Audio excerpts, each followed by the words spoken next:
Hey, what's going on? We're going to be starting shortly. Get No Future and a whole bunch of other people in here. I'll tweet this out. Good to see you in here, Metaverse. Let's just get this out. We are live.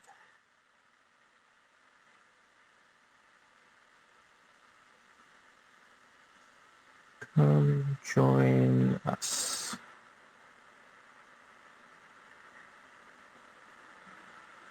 What up, what up?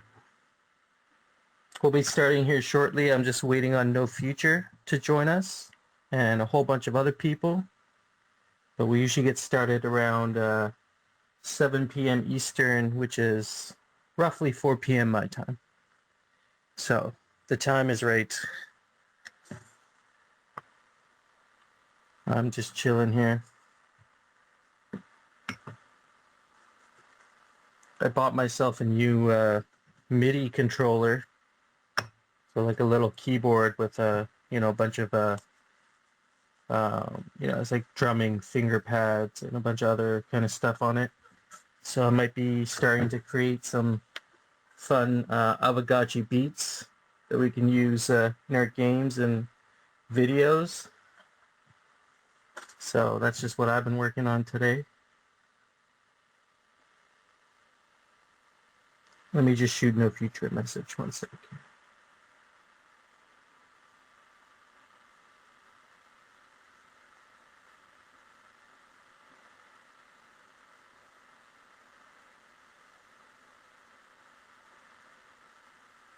Yes, I have invited him.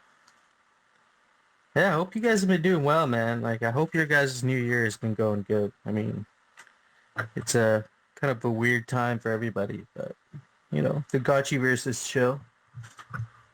I'm always looking forward to things in Aavegtochi. There's always an auction or some kind of an event going on.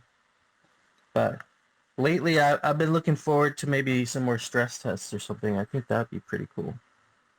You know, the last one, I don't know if you guys were there for the last one, but it was pretty good. I think I got a better view of the Gotchiverse for sure. Like the main thing I was looking for was what's the scale of a parcel? Like what's a humble parcel look like? And like what am I going to be able to build on a humble parcel compared to a spacious, or even a reasonable? I was actually surprised at the size of a reasonable compared to a humble, and the size of a spacious compared to a humble. I mean, I knew the humble was going to be maybe a little bit bigger than what people were thinking. So I was kind of on the money with that. Like the humble was a little bit bigger than I thought, than a lot of people thought. But the spacious, I was not expecting that to be that big. Like if you guys haven't seen my video on the Gotchiverse, I made a short, maybe it was probably like 5 minutes long, kind of look into the Gotchiverse stress test. And I wanted to walk across a spacious lengthwise to see like how big a spacious parcel is. And it must have taken me like 30 seconds, which like doesn't sound like a lot of time, but like walking around as an avatar for 30 seconds, and that's like all your land, was like a pretty big realization for me as far as what you could build on this, you know. Um, and then, yeah, I mean, during the hangout this week, if you guys were there, Jesse and Dan had talked about the size of that stress test that we did. Like that whole area was maybe like 1/7 of a district, which is pretty crazy, you know? Like a district is 7 times larger than that area of the stress test. Pretty amazing.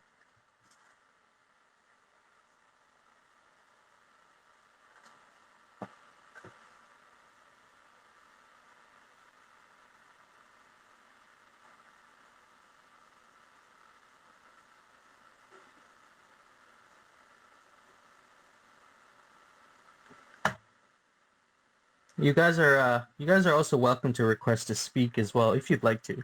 But that's cool if you don't want to. That's fine. I could just sit here and talk about Gotchi stuff forever.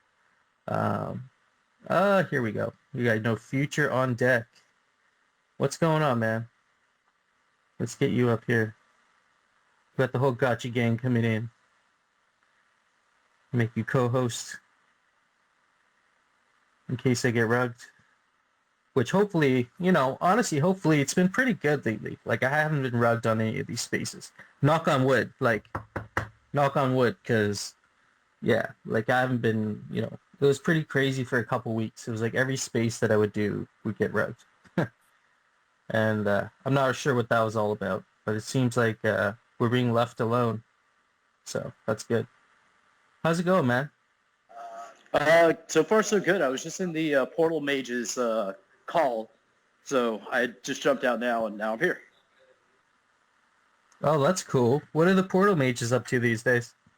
Well, they basically had a New Year's call. They're setting up a raffle, so they have some NFTs that they're raffling to build their treasury, and then we were just talking about like potential wearable sets that might be coming out, stuff like that. Oh, that's cool. Yeah, I know the mages have been on a big roll with like raising funds with NFTs especially. Yeah, they've done it really well.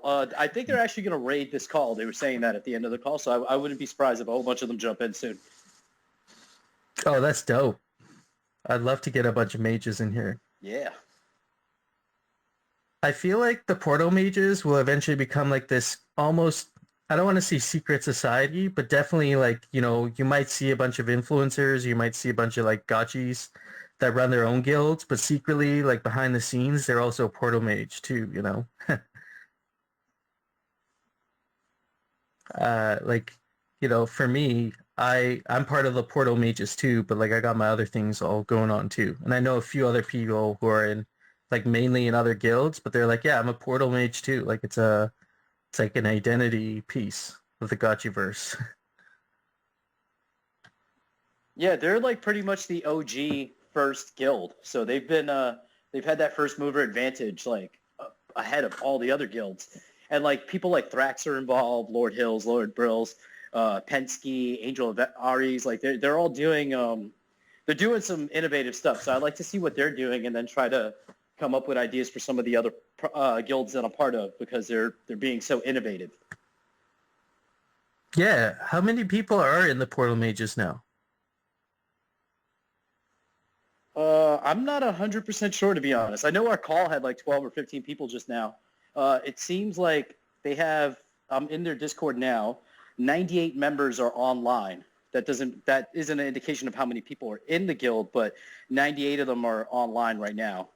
And it seems like there's a huge list of people who are in the guild that aren't online. It's probably a few hundred people. And that's actually a pretty big guild for Aavegtochi, and I would say actually across games, that's a fairly sizable guild. Like, it's not easy to run a guild once you get into the hundreds. So like that's why I see their need for like raising all this capital. Yeah, just like every other guild, they're trying to do their own investing, which is cool. Real quickly, I want to say shout out to Laura. It must be like 3 a.m. in Australia, but she's here. So hi, happy that you got to make one of these. Yeah, I'm pretty stoked that she's here. We were chatting earlier actually about kind of other NFT projects out there and maybe how some of these projects could actually even be a part of the Gotchi gang eventually, in some way a part of the Gotchiverse. Yeah, I can see that. Eventually, like we were saying, Aavegtochi becoming like a base layer for other projects, it would be dope. And I can see a whole bunch of projects. I think those NFTs are going to sneak into our Gotchiverse anyway, because in our lodges, we're going to have display cases. And I don't know about you guys, but I have like 800 NFTs. So I'm going to have a fucking gallery in my on my plot of land, one of the 30 plots of land I have. Yeah. Hey, Laura, how's it going? Hey, how are you guys? Good. Glad you can make it out. Thanks. It's 11 a.m. here, actually, not 3 a.m. Okay, so that's not too bad. No, it's good. Well, usually I'd be at work at this time, but I've chucked a sickie today. Ah. Well, it's also interesting because it is Monday for you, right? Where it's Sunday evening for us. So I know. it's like you're in the future. Like I know. We were saying the other day we need some Gotchi hangouts that work for us Aussies over here. one of these days I'll do when I stumble home at like 4 a.m., which I think is a reasonable hour for you guys. Yes. I'll do a late night drunk talk. Yes, that'd be perfect. Yeah, I used to do that, but then I did there was one night I got home at like 3 a.m. and I was drunk and high and I was like, you know what? I'm going to do a giveaway. And I God. live streamed. I Do did a it. giveaway and I did it, but I got scammed that time because the winner, whoever won the giveaway, I said, hey, send me a message. Somebody created an account that was basically the same image, same name, but like a slight difference in the name. So I ended up giving this person the NFT, then they, deleted the account. And then the actual winner messaged me the next day. He's like, hey, I never got the NFT. I was like, crap. I ended up giving away. It sucked. It was like, I think that was like, I lost like, yeah, it was like 0.15 ETH of NFTs. Like ended up getting, yeah. So it was no more drunk giveaways. That's the rule. Well, that happened to me when I actually first joined Twitter. I was entering a bunch of giveaways and then somebody said I won and I reached out to them like a couple of hours later and they're like, we've already sent you your NFT. And I was like, no, you haven't. And they sent me screenshots and somebody impersonated my profile, got my NFT, and then Twitter deactivated my account and left the person impersonating my account. It was like the most stressful 24 hours of my life. I was sending all my ID through to Twitter and trying to get my account unlocked. And then after like 10 messages, they finally unlocked my account. Dang, they're really making you do some work there. I know. But we're down for the early morning Gotchi giveaways if you do. Yeah.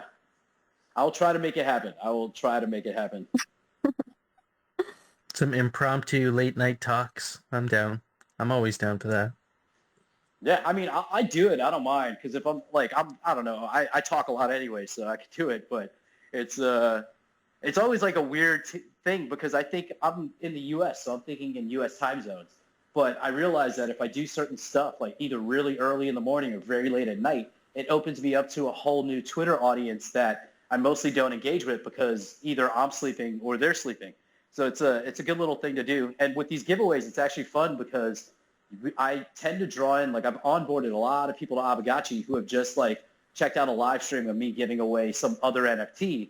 But, during the live stream, I'm being an Aavegtochi maxi and just talking about, it's like these projects are fun. Like, look at this cool picture. But you see this little guy that's a DeFi bank that I earn a yield? This is where it's at. And then people tend to make the jump. So it's been fun. It's interesting because I feel like Laura, I've been watching your Twitter account. It seems like you kind of do the same thing, but on the other side of the world, where you're doing you're doing giveaways and whatnot. So like from your perspective, because I know you've had a massive following on your own, like what does the Gotchi gang scene look like on your side of the world? In Australia or where kind of close to where you live.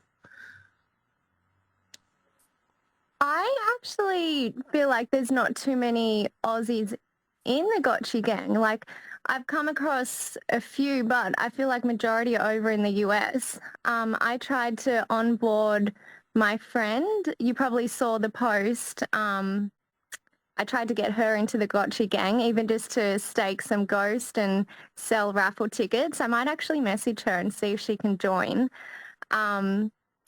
But yeah, I want to see more Aussies in the Gotchi gang. Have you talked to people in real life about Aavegtochi and like what kind of response, if you did, what kind of response would you normally get? I was actually talking about it at work the other day as I was leaving and I said Aavegtochi and someone goes, did you just say Tamagotchi? And I'm like, no, Aavegtochi. And then I get so passionate about it and just spill 100 things about Aavegtochi and they're like, oh, that's so cool. Like I really want to get into it. But like a floor Aavegtochi is quite expensive for someone who just wants to get started now. But yeah, everyone thinks it's a really cool concept that I've spoken to. They're really into it. But it's just getting started, I think, is the hard thing. That's so cool. I mean, that's so cool that they and I've actually had a similar experience where someone identified with Tamagotchi right away. They're like, "Oh, Tamagotchi." Kind of like, "Oh yeah, that thing kind of sounds like a Tamagotchi." And that's actually it's been a great segue into a conversation about Aavegtochi, what it is, and it is similar in so many ways for us, some of those people that owned one of the Tamagotchis back then. It's like Yeah, because a pet, you're lot of feeding people are it. familiar with that. Mm-hmm. Yeah, Yeah. yeah, and that's what I say. I'm like, you pet it twice a day, you dress it up, you do this, you do that. We're getting land, and yeah, I think it's a lot for people to comprehend because most people just haven't. A lot of people that I speak to haven't heard of NFTs, and they're like, okay, you're mad. I don't know what you're doing, but yeah, I'm trying to onboard more people into the space. See, I had a Yeah. very interesting similar experience because the bars I go to for like since I've basically gotten into the project, I've been telling everybody about Aavegotchis and NFTs in general, and they've all were like, okay, and I always update them like, hey, check out my Instagram. I made this much money, this much money. But now people that I've talked to previously are starting to come to me because they're hearing about it more in mainstream media. And it's like, you're still early. Yeah, you could jump in, but if you listened 5 months ago, you'd be sitting on a few $100,000. But it's tough because it's like people tend to jump into things once we're already in the hockey stick, the upward super parabolic move. They need that confirmation. They're not willing to take the risk, but they want the reward. So it's like we're lucky because we are early adopters and we get the reward because of the increased risk that we took when this was all, like what's an NFT? This might be worthless. Now people, mainstream companies, Adidas, Nike, Disney, Pepsi, they're all getting in, and the cash grab is like just beginning, actually. And then the allure of the NFT, and like I think people are starting to understand ownership on the internet a lot better. Like, I own this picture of this thing, but it's on the blockchain, so provably it's mine.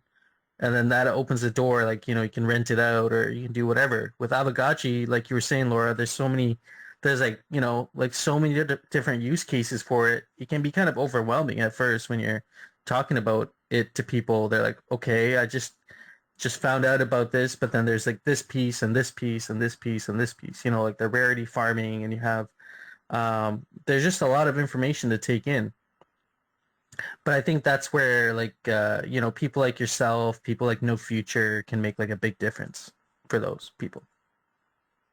Yeah, I think it is overwhelming for people getting started. My friend also said, well, she went home and her partner said, that's so silly, like the pictures will just get stolen. So he just obviously doesn't understand anything about the space.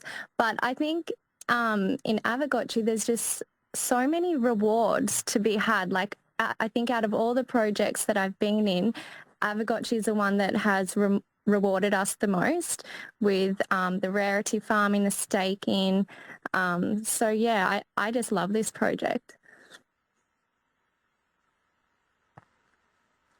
So do you have a decent amount of gotchis, or do you have like a couple gotchis that you find are pretty like special to you? I've just got 2 gotchis. So I was ready for the Haunt 1 mint, but I was so new to this entire space and I got up at like 1 a.m. or whatever time it was, tried to mint. As soon as it went live, I clicked that mint button and it was just pending, pending, pending. And then it said failed transaction. And I didn't realize that I needed Matic in my wallet for it to go through. I had my Ghost ready and everything, but I didn't have any Matic. I just had no idea what I was doing. So I missed out on Haunt 1, but now I've got 2 Haunt 2 gotchis, and I think I've got like 6 or 7 pieces of land now and a bunch of wearables. So I'm pretty happy about that. Nice, you got a good stack there. Especially with land. I feel like land is a whole nother concept to people, but like you talk about rewards and being able to reward people. I think we're just getting started with Aavegtochi being able to reward people, because right now we have the one way, which is, you're earning Ghost. The other way is you earn XP. but now we're gonna have another way, which is to be able to collect Alchemica. And like I was wondering if you guys, No Future, Laura, anybody else in here, if you want to share some of your initial Alchemica strategies, and maybe, you don't have to give away too much if it's kind of secret, but I'm curious what people's Alchemica farming strategies are, let's say, in the first week, when the realm launches and there's Alchemica everywhere. So for me, I'll say I'm very dependent. My strategy is going to be super dependent on the white paper and the decks, because with any kind of like new coin, once distribution starts and we're getting all this free stuff, there might be an initial wave of selling because people are trying to get some liquidity out of it. But I'm thinking that my goal, let me just give Dr. Wagme, yes, okay, he's in.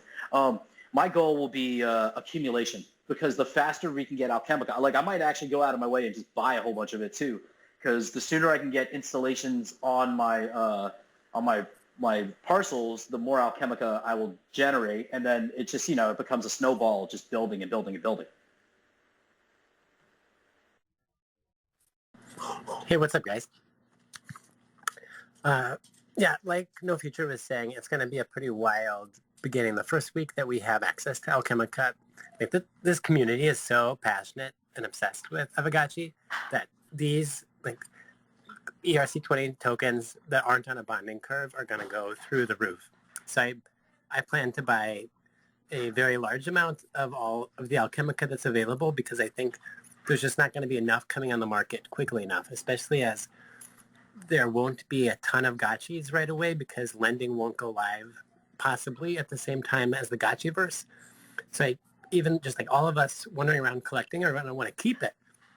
So when they have those liquidity pools open, I'm going to buy as much as I can from that pool, help establish a really high base price for that Alchemica. And even if it bleeds out over time, that those rewards and that ability to earn a lot is going to be really valuable for the ecosystem.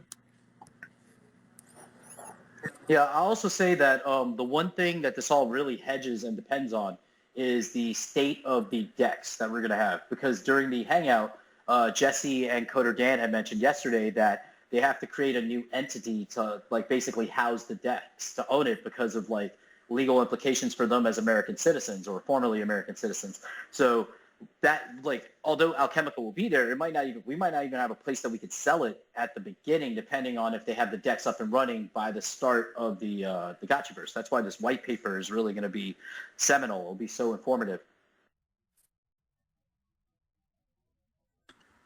I like that point that you made earlier, Dr. Wagme, on you kind of accumulating as much of this Alchemica as possible in the start, because I also think it has a lot to do with what No Future is saying. There's going to be a ton of people that want to bolster their yield on their parcel first. And that alone, what might drive some, price action for this Alchemica is people saying, like I could channel it, but because I can't, I think they'd mentioned during the hangout that the first part of the Gotchiverse launch will be basically the Gotchi owners. So, anybody who has Gotchi can participate. And then the second part will be rolled out later at a later point where you can rent the Gotchis out. So it would be ideal to kind of accumulate as much Alchemica as possible in the beginning, because you're not going to have that ability to rent everything out to increase your daily yield. So you're going to have to kind of rely on yourself, on your soul farming activities to bolster your yield. We don't know how long that's going to be for, but yeah, I think that'll be something to consider. It's really important. Yeah, see, I'm also interested in seeing like the initial market for installations is going to be wild, because everybody's going to be collecting or channeling, and then as soon as there's like enough Alchemica in everybody's pocket, we're going to start buying installations. So it would be cool to see what the cost of the installation is on the secondary market if it hasn't been equipped to land, because I believe we can build the installation with Alchemica, but I believe we can sell them in Ghost. I'm not 100% sure of that, so it'll be interesting to see what that difference is in pricing, especially at the top, at the very launch, where everybody's just trying to get installations as quickly as possible. That might create like a little installation bubble at the very beginning, but this is all speculation, of course. Yeah, totally. I could totally see that forming. with these installations, I feel like the amount of Alchemica that you're going to need to upgrade them will also be on an exponential basis. A similar game to what Aavegtochi is doing is like Clash of Clans or Boom Beach, if anybody's played that. I feel like that's how their parcel upgrades or their structure upgrades are going to work, in that the first couple upgrades might be fairly affordable, but then at that point, after that, maybe the amount of time that it takes to complete the structure, in addition to the amount of Alchemica that you're going to need, is also going to be like exponentially more. They actually released this like little clip a couple weeks ago or a week ago about kind of showing all these different lodges and the progressions. I think there was 7 different kinds. And you could see significantly like the size and like the detail and everything kind of got a lot better through each iteration. So I'm wondering if that has anything to do with the amount of Alchemica that you're going to need, that maybe the first couple installations might be pretty easy to set up and have working. But then after that, to get the better yields, to get less spillage, all that, you might need even more Alchemica, further driving this demand for Alchemica. So I know we say for the first bit, but like the first bit might be quite a while till everybody can get some structures set up and have like these self-sustaining parcels where it's creating its own daily Alchemica, and then you're also getting your rental Gotchi Alchemica. Yeah, and what I like most about the whole installation idea, it almost feels like it's deflationary towards the Alchemica, because from what Dan was saying, if you build the installation and then you want to salvage it, like get rid of it, you get 50% of the Alchemica that you spent on it, something like that. I don't know if that's the exact number, but it just means it gives us this like secondary, almost a very innovative option of create like basically each one of your installations is a staking of Alchemica. So we're locking up all this Alchemica, so we know that that liquidity isn't just flying in, being sold off on, an LP or secondary market. And then the idea that half of it, because it is a fixed supply, that half of it over time will be destroyed from building installations if you decide to sell or like salvage them, is very interesting. It's this game has so many of these like cool little deflationary like mechanisms that make it so much cooler and stronger for the potential of like, the value of that Alchemica growing over time.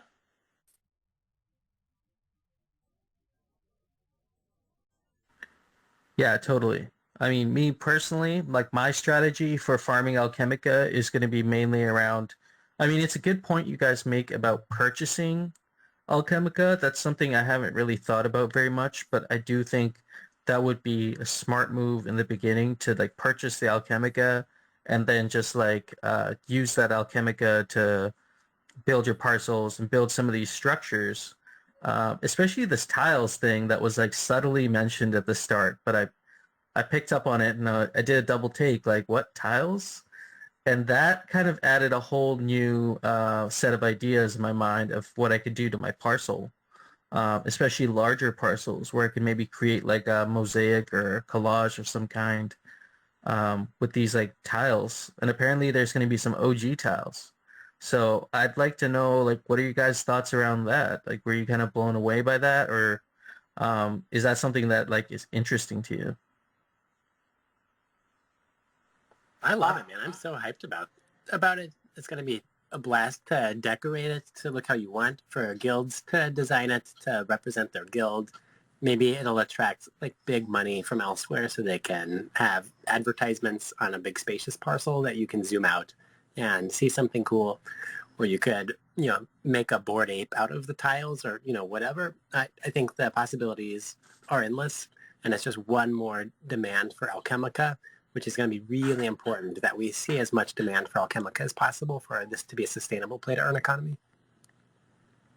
Yeah, I like the idea that there is going to be like, if we're creating this like new economy, that there's going to be someone, probably Ben Logan, because he's been killing it with all of his PFPs, or Vesper doing their PFPs for Gotchi Gang, where we can go and hire somebody. Like, I'm going to look for somebody to help me design my parcels with the tiles. But my goal is like, it's a subtle, stupid goal, but I want to make the first not safe for work parcel something that's like, like a dick or something in the middle of like one of my parcels, just to mess around with people. But I'm going to go and find an artist and be like, here, I'm going to give you either Alchemica or a Gotchi, and I want you to design my parcel to be something that's eye-catching, even if it's probably going to get me in trouble. I'm sure someone's going to have like a bunch of templates on their website, that you can use to make things or modify. And it's going to be so cool. This community is so creative. There's going to be a lot of cool things out. So do you think the tiles, like, we have basically no information other than the little tease that we got this weekend, but do you think the tiles will be priced accordingly? Like, is it going to be, like, I imagine that installations like harvesters or lodges or reservoirs that have in-game utility will cost more to generate using your Alchemica. Do you think that tiles will be just a flat rate, or is there going to be a variety of them? Like, you could buy a regular plain color tile, or maybe you get something that has like glittery substance, or like, do you think there's going to be that range of tiles? And do you think the price will be less, like much less than the actual other installations? Man, I expect a whole tile economy to come out of this, like tile collectors and a secondary tile market. Like, knowing how this community works, like someone's gonna, if there's a limited amount, someone's gonna buy them all and, mark it up 10 or 20%, or there'll be more expensive ones or cheaper. And that's what's so fun about this, is it's such a complex economy, and this just adds a whole nother layer. Yeah, the tiles really seem interesting to me. Go ahead, Laura. So, I was just going to say, where was this tiles thing announced? Because this is the first time I'm hearing about tiles. It was during the hangout yesterday. We were talking with Coder Dan and Jesse, and Coder Dan kind of, I don't want to say slipped up, but it was definitely Alpha that was dropped that I don't think any of us knew, that we'll be able to put tiles on our parcel. So we'll be able to like kind of design it. Awesome. Yeah, so because that's why I joke around about putting like a dick on mine, because they were talking about like it's Web 3, but they're going to have, this is also a game for all ages. So they're eventually going to have some kind of Web 2 protocol to kind of center out certain things. Like if I wanted to make a Gotchi brothel, they probably won't let me do that.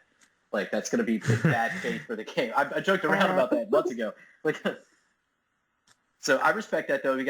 This is, the idea is mass adoption. So, but if I could, it's like when the Bored Ape Yacht Club first launched, they had it's called the bathroom. It was a wall that if you had to have a token, you had to have a Bored Ape Yacht Club token to access this bathroom wall. And every 15 minutes, you were allowed to put up 1 pixel. So over the first few months, people drew all types of stuff. And it was like this community art piece. But there were, like vulgar things in there. And then eventually it evolved into something a little more artistic. So I think it'll be very similar to that. Do you guys think that the tiles will update onto GotchiVerse.io? So like when you bring up the whole map, you'll be able to see, instead of just that blue purplish background, what tile creations you've had? I think that would be cool, but I wonder how much like load on their servers. Because think about like if we think about the stress test, how large a spacious is. If we look at GotchiVerse.io, when you zoom in, you could see like a full spacious, but it's still like a small box. So if your spacious has hundreds of tiles on it, I think we would need a more complete zoom function to be able to see in close enough to kind of see everything. Yeah, for sure. Yeah, I was hoping for a sneak peek or something like that.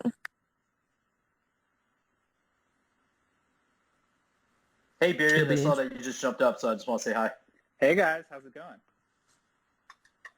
Happy Sunday. Hey. Monday, depending on where you are. I'm talking about building penis tiles on my plot of land so that I can have the first not safe for work parcel in the GotchiVerse.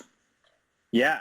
I think that'll be kind of cool. I think people will come up with some creative stuff. I've been wondering, how it. I think is it Decentraland or Sandbox that they're like when they sell their plots of land on OpenSea, you can see like different people's icons or whatever, whoever owns it, like kind of the way that we have our guild map. I wonder if that would be possible to do something like that. It'd be pretty cool. I just feel like I mentioned this on the call yesterday. I feel like we're missing out on some exposure, not having our land on OpenSea. Yeah, I agree. The Genie Swap wallet that I did front running, they had a ton, like a couple days ago. There was this, I forget the name of the project. It's, I have it in my, look at my OpenSea real quick. I believe it was called Properties NFT, something like that, where it was like this metaverse. I've never heard of it, but like you're not buying plots of land, you're buying buildings, and it's on OpenSea, it's Ethereum, and they're like the sales for this thing went nuts. Like it tripled in price in less than a day because it was just a new metaverse being introduced to all these people who are, they're okay with spending $300 of cash because there are ETH maxis. So like us being able, if we can, well, are the land parcels are ERC 720, right? Or 721? Yeah. So I mean, there's nothing. I mentioned this to Dan. There's really nothing that would prevent us from having those be able to integrate with the bridge, like the same way that we bridge over Aavegtochis. I think all that it would need was you would just need to deploy a Realm contract on mainnet, right? So that there would be something that you're bridging to. But I think the infrastructure is already in place. But yeah, I feel like right now we're missing out on, tons of people that would probably come in just being like, oh, here's like a metaverse land thing to ape into, and then they come over to Polygon to see what it's all about and get more involved in the ecosystem. Yeah, I think that would work really well. I think the only two things we would really have to do is create a guide, a short guide, so that people who are buying, like especially for stuff like with boosted parcels, stuff like that, they understand kind of what everything means, and to be able to display that information on OpenSea, which I don't think would be too hard. The second thing would be, because, if we're on ETH and people are buying it, then we also have to have some kind of onboarding so that they know how to get the land back to Polygon. Because I don't know that you'll be able to farm if your land is on Ethereum. Like you buy the land because you think it has value, but you don't realize that you can't actually interact with it because you're not on Polygon. And then like jerks like me are just going to go and find those lands and just steal all the Alchemica until you like figure it out, Yeah, for sure. But like you say, I mean, that wouldn't be, that's like maybe adding another page to the website and then just linking to it. Yeah, I mean, we could, theoretically, they could set up so that when you're looking at Realm or Gotchiverse.io, maybe there is a link that you click on to buy from OpenSea. And then there can always be a migration, kind of like the bridge we have, specific for land to both send and bring back. Yeah, for sure. I was talking to a couple weeks ago, talking to the guys who were developing the Narni bridge, and like that's totally not out of the realm of possibilities for even for someone like them to implement something like that in the future, being able to bridge actual assets. Right now it's just Ghost, but to be able to bridge actual assets across chain for low fees would be awesome for something like that.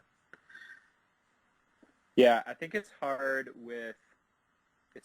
with the non-fungible tokens, right? Because the way that a lot of these low-cost chains work, or even if you're like bridging through an exchange, is that they have like piles of money on both sides, right? So they might have like 1 million Ghost on Polygon and 1 million Ghost on ETH, and then it's very easy for them to just say, okay, we're taking, Bearded's 10 Ghost on Polygon, and we're sending him the 10 Ghost on mainnet.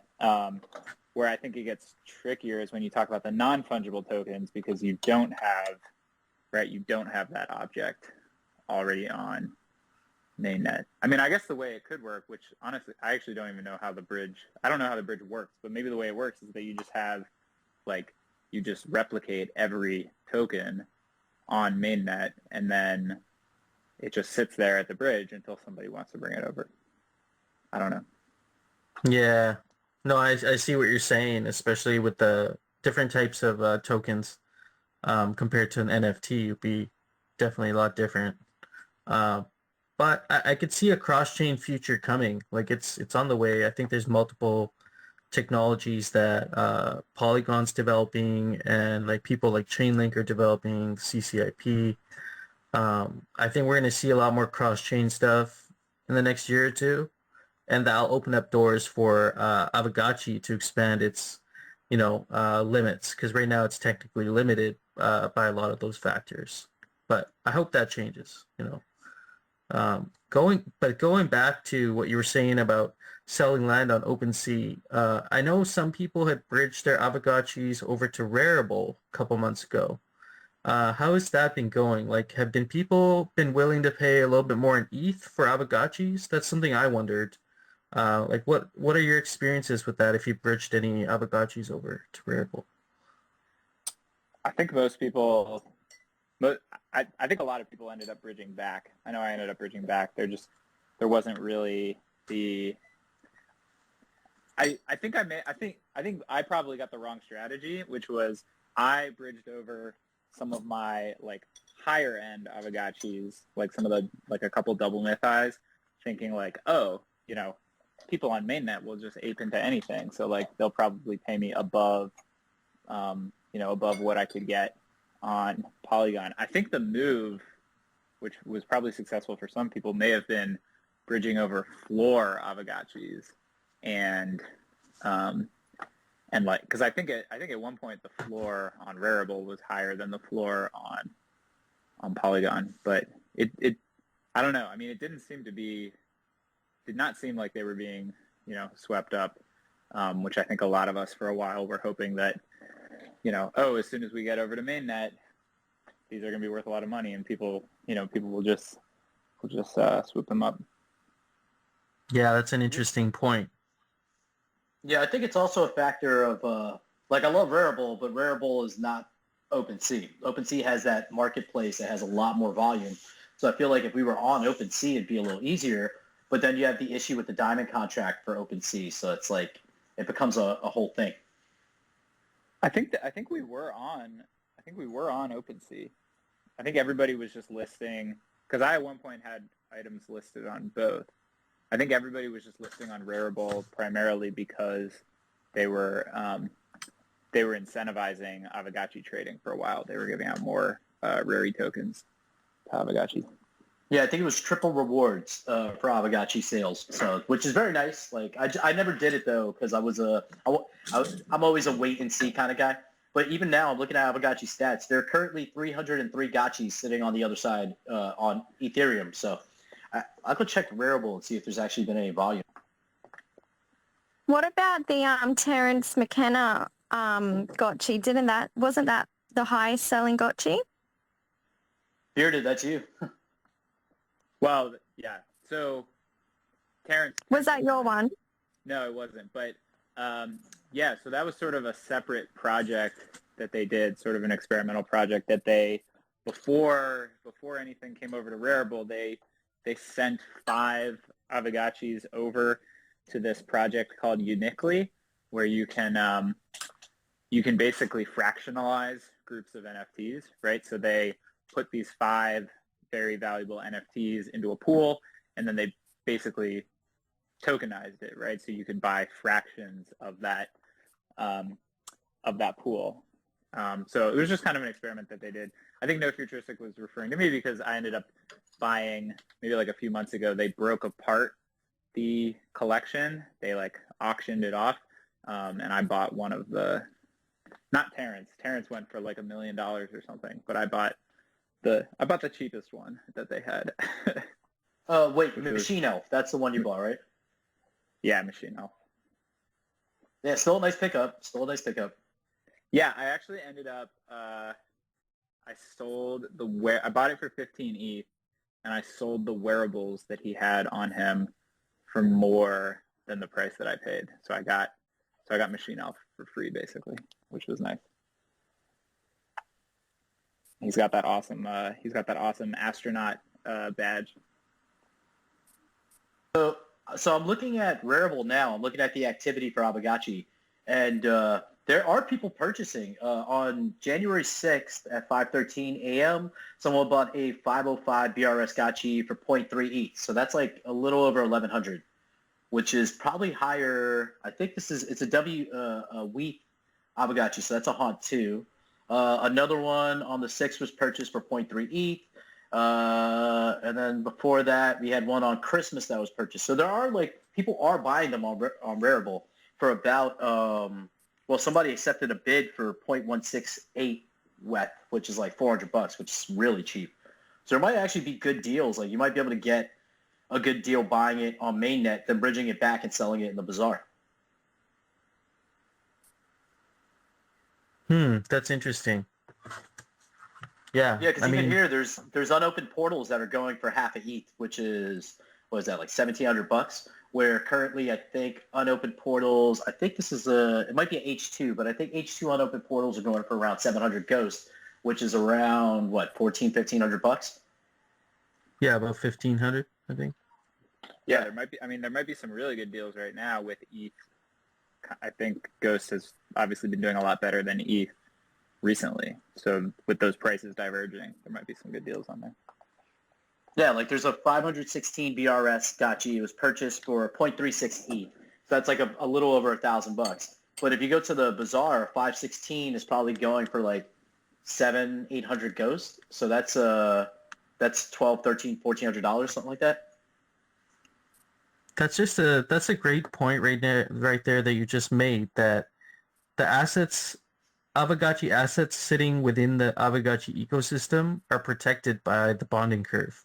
Whereas when the Aavegtochis leave the Aavegtochi ecosystem to get priced in something else, like ETH, they no longer have that protection of the bonding curve. So now there's that price discrepancy that can happen where someone can get a really good deal, which works out great for the buyer. But, as a seller, you might want to get the same value back, you might want to adjust the ETH prices, which kind of be, that's a lot of work to kind of keep an eye on and then readjust. And You're also that's why I paying like ETH gas fees for every time you delist or cancel your listing. So that factors in also paying like $20, $30 to take down your listing if ETH has moved too much and you have to change the price upward.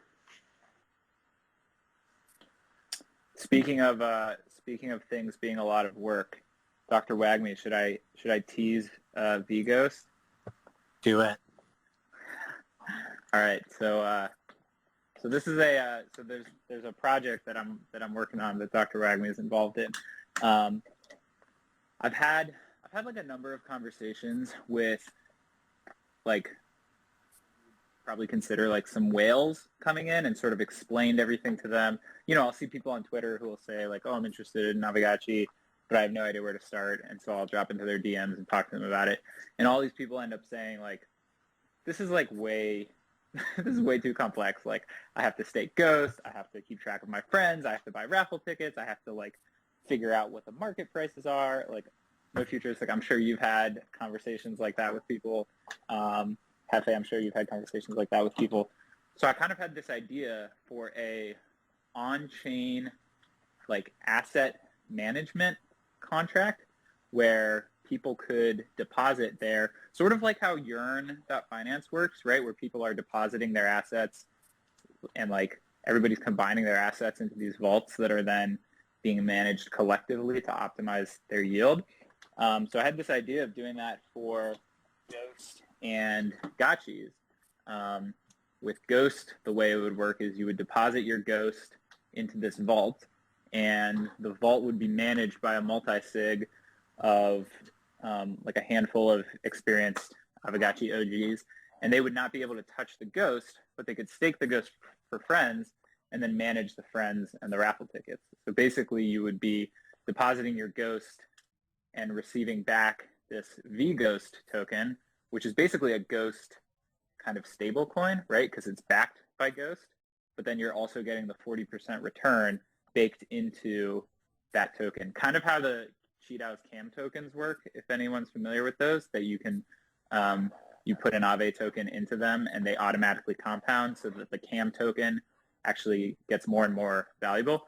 These would work the same way. So if you put like 100 Ghost in on January 1st, you would get back 100 VGhost tokens, and then maybe at the end of the year, you'd be able to cash out your 100 VGhost tokens for 140 Ghost because the collective vault appreciated by 40% that year. So that's the one half of it.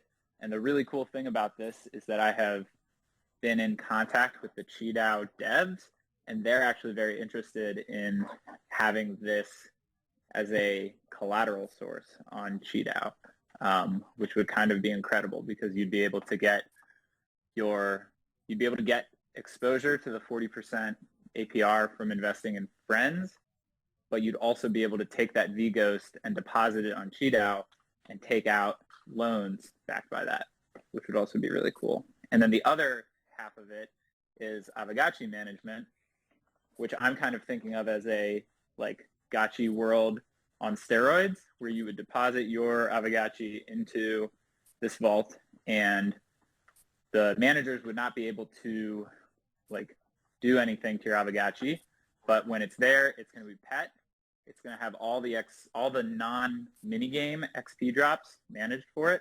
So voting on your behalf, type forms, all of that, never miss one of those. And then most importantly, once Gotchi Lending comes out, all of that will just be kind of automated for you, that your Aavegtochi will be, the putting out the lending contracts, claiming it back, figuring out, what's the optimal metrics for all this stuff. That all gets handled for you. So that's sort of this project that I've been working on, and it's actually pretty close to going live. So I just kind of wanted to kind of get in people's thoughts and seeing how people feel about that, whether they think there's an appetite for this. So just throw that all out there. What do you guys think? I dig it. It sounds like Aave. It's an interest-bearing token that I can redeem later for the full, the token plus the interest. But I like the idea of being able to put it into QDAO.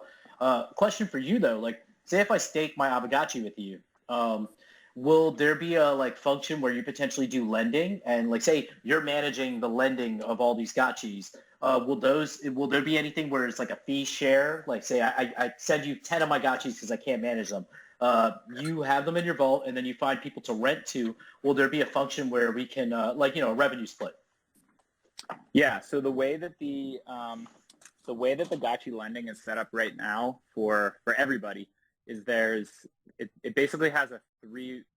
So whenever the Aavegtochi team has talked about it, they've talked about it as you and the lender are figuring out your splits, right? But the way they've actually written it is that there's the possibility to do a three-way split. That's primarily for guilds, right? If you're like YGG and you have, and you have your Aavegtochis, and then you want your guild members to pay you, a percentage of their lending. So they could do, 5% to YGG, and then like 60% to the person renting, and then the remaining amount to the actual owner.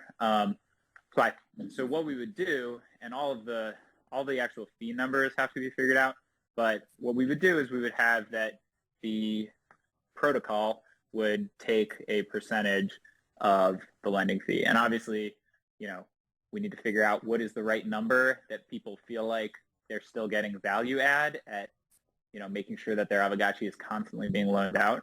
Because I think the way it's going to work is kind of similar. It's almost going to be similar to petting, that at the end of a rental, you're going to have to go and affirmatively end the rental, and then you're going to have to relist it for lending, right? So if you want an 8-hour or a 12-hour lending period, you're going to have, similar to petting, you're going to have to be on the ball with going in and redoing it. So there's definitely going to be a lot of value add there, which, is where the fees come from. The other cool thing that I'm doing is kind of combining the VGhost and the Aavegtochi lending, is that the VGhost holders, right? So if you deposit your ghost into this pool, that pool is going to be earning 50% of the fees. So 50% of the fees, of all the fees that are taken, go to the vault managers and the contract and user interface creators, just to pay for the gas fees, maintaining the bots that are going to be running, and just obviously incentivizing, repaying us for our time.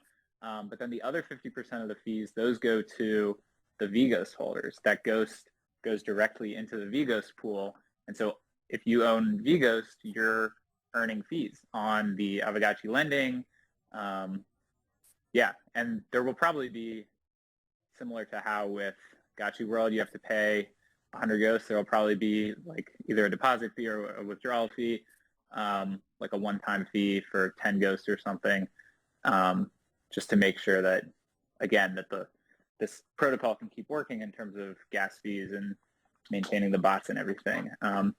But my sort of long-term goal for this is to make it fully decentralized. And that's sort of the third part of it, which is there's going to be a DAO token coming out that will be dropped to Ghost, people that are staking Ghost, and people who are staking their Aavegotchis, and probably in like 6 months, or whenever the project is ready and all the DAO tokens are given out, control of those decision-making processes, the sort of vault manager role, which will currently be a multi-sig, that's going to move over to the DAO tokens. And so then the DAO holders, right, if you have those DAO tokens, you're then going to be controlling how all the fees are managed, how all the assets are managed, and you're going to be earning 25% of all the fees. So it's sort of this big, I think of it kind of similar to the Aavegotchi circle of win, where, you're collecting fees, but those are going back to the vGhost holders and ultimately to the DAO token holders. And if you're a vGhost holder, you're also earning the DAO token, and then hopefully being able to take out loans on your vGhost in Cheetah. So that's kind of the whole big picture. That's awesome. Quick question. Do you see, we're talking about gotchis. I'm assuming wearables also will be able to be thrown into these vaults. Will land be able to be inserted into the vaults? Like, say if I want you to manage, like I have 32 pieces of land and only 15 gotchis. I don't see myself being able to manage all the Alchemica, but if like a service like this, it's almost like going to a guild and being like, hey, I'll lend you my land for a portion of the fee that you collect in terms of Alchemica. Will you offer any services like that? Yeah, so I think it depends on, we're going to have to see what the game mechanics look like. Anything that can be done on chain, we will try to optimize, right? Like Gotchi lending is going to be entirely on chain, so that can very easily be managed. The thing that would be difficult, right? So I want to set it up where people can feel comfortable that their assets like can't be touched, like they can't be spent, they can't be moved. All that can happen to them, right? For your Aavegotchi, all that can happen with your Aavegotchi is it can be loaned out, which is safe. That's all through the Aavegotchi contracts. It can be pet. We can vote for it. So anything like that in the future, if there's a way to loan out land, loan out wearables, all on chain, like that, I definitely want to do. What I don't want to be in the position of is like having to, because I don't think you'll be able to play the game as the contract, right? Like I don't think you'll be able to sign into the user interface as the smart contract, which makes it really difficult to like go in and play with the Aavegotchi, or go in and log into the user interface as the account that's holding the land. So I think we have, I want to use this as a way to just help people optimize their yield on these assets. So anything we can do, I want to do. But I want to make sure, sort of in line with the bigger Aavegotchi, thesis and viewpoint, that everything is on chain, everything is safe, everything is, permissionless, maximally decentralized, and secure. That's kind of the goal. That's awesome. Yeah.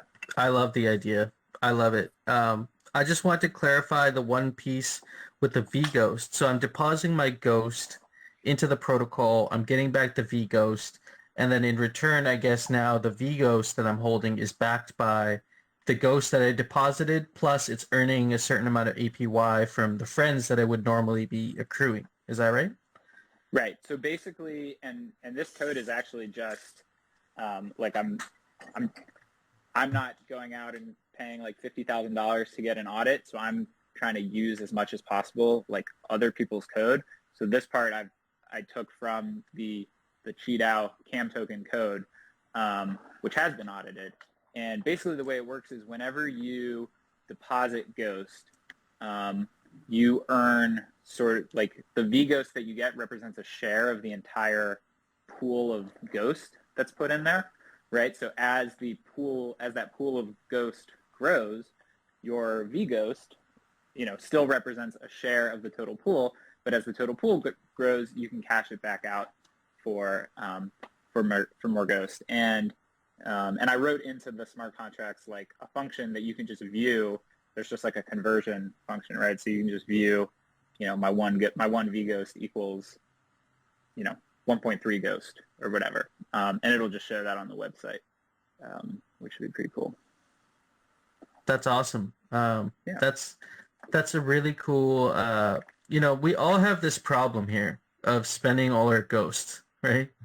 So this is a great solution to, if I have a certain amount of ghosts that I really want locked away, I could do this and get V-Ghost back. But then in addition to that, I like how you say that there's also still going to be utility. Like I'm not giving up my utility necessarily by depositing my ghost in the protocol, because I can then hopefully maybe take this V-Ghost and use it as collateral against something else, so still be able to essentially borrow against it if I want, or, if I want, even if I want more ghosts, I can go borrow against it, get more ghost. And there's other different DeFi related things I'm sure you could do with that as well. So like, I think it's really cool, man. And it's also an interesting way to show how composable some of these NFT contracts are. Like I'm surprised, that the way you were able to take that piece of code from QiDao and actually implement it for something Gotchi related. That's awesome. Yeah, it's really cool. The one other thing that to me adds a lot of value to structuring things this way, which I know some people don't care about, but yeah, totally. I reiterate, nothing that we're talking about is any financial or tax advice, like definitely look into your own tax laws, how that applies to you. But that being said, I really like how the protocol is handling a lot of this stuff, especially with Gotchi renting as well.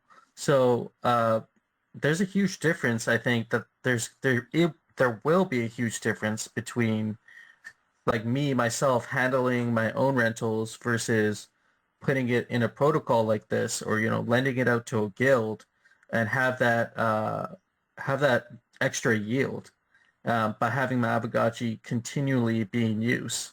And so this protocol essentially will be, I guess, once a rental period's done, the code that you've programmed will essentially pull that Aavegtochi back into the protocol and then find, I guess, the next best renter and then rent it out, something like that, right? Yeah, I think it's from what they have posted on the GitHub, it sounds like the renting is sort of similar to listing items on the bazaar, right? So you'll just put out sort of a listing where you'll say, I have this Aavegtochi, here's the terms, I want to rent it for 10 hours and I'm going to keep 60% of the profits or whatever. So just like, you might have to relist something in the bazaar, the sort of the bots on the back end will, as soon as they see that one of the vault's Aavegtochi's lending contracts has expired, they'll go and terminate that rental agreement, get back the Aavegtochi, and then relist it for sale. And it, that should just all happen without any delay, just like if you're using Gotchi.world or what's the other one, Gotchi Care for petting. So yeah, just kind of trying to think about ways to anybody that's talked to, that's tried to onboard people or just like hung out in the Discord for a day, that there's such a barrier to entry for new people coming in with all the details and everything. I would love for there to just be a default,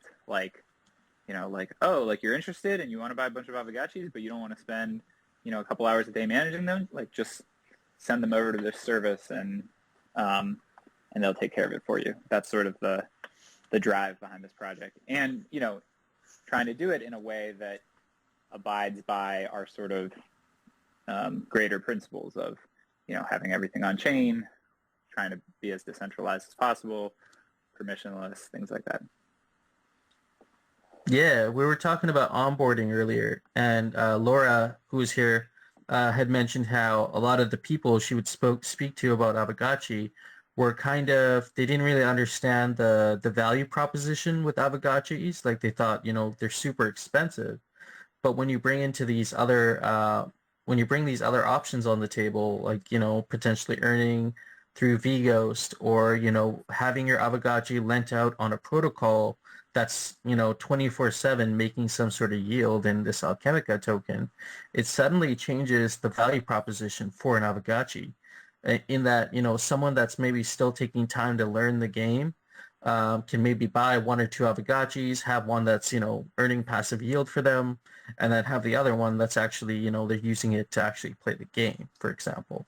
And that way they can cover their initial input of capital into the game. They can cover that a lot quicker, and then maybe that will justify paying $1,200 or whatever for an Aavegotchi.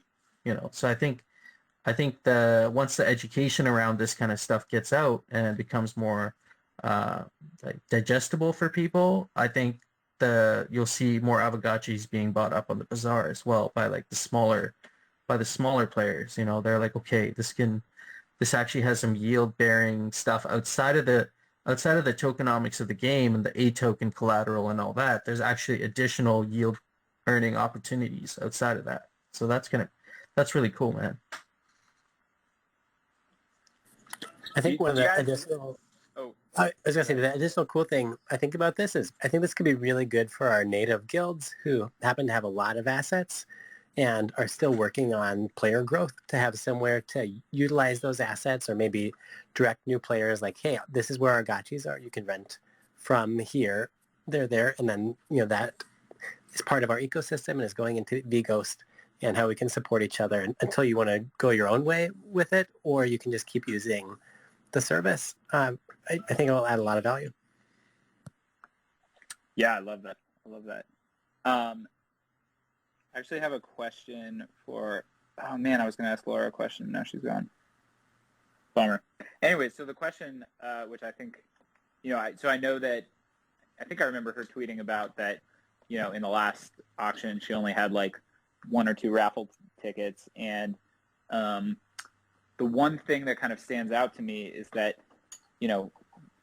if you have a lot of ghosts, it's very easy to visualize after each raffle this fact that you're earning like at least a 40% return, and you're being exposed to the chances of winning items without necessarily having to sell all of your raffle tickets. So I guess the question that I would have for some people who might have less ghost in the ecosystem is, would they see this as being attractive to be able to sort of pool their assets and have their assets managed with a lot of other people? Because as you have more assets that you're putting into the raffle, your sort of risk goes down, right? Because as you enter more tickets, the sort of small like randomness swings that might hit you really hard hurt. They impact you less because you have more tickets. And then you also are able to sort of engage in more interesting strategies, right? Whereas if you only had a small amount of ghost at play, maybe you're only going to earn one ticket in like, one mythical ticket in like a month or something. And then you only really have the option of, well, do I sell it or do I enter it into the raffle? If you are managing a large amount of ghost, you can say, well, I want to sell a third of the Frens for tickets and the remaining 2/3 I want to enter into the raffle. So I guess to me, I'm just wondering if that's attractive to people to know that, instead of having to make these decisions of, do I want to enter the raffle ticket and maybe I'll get lucky or maybe I'll feel burnt versus selling it, like, do these people think that it would be attractive to just be able to put their ghost into a protocol where it's all being managed on sort of a macro level and they just see, oh, okay, this quarter I earned 10%, So And I that think would kind of, yeah.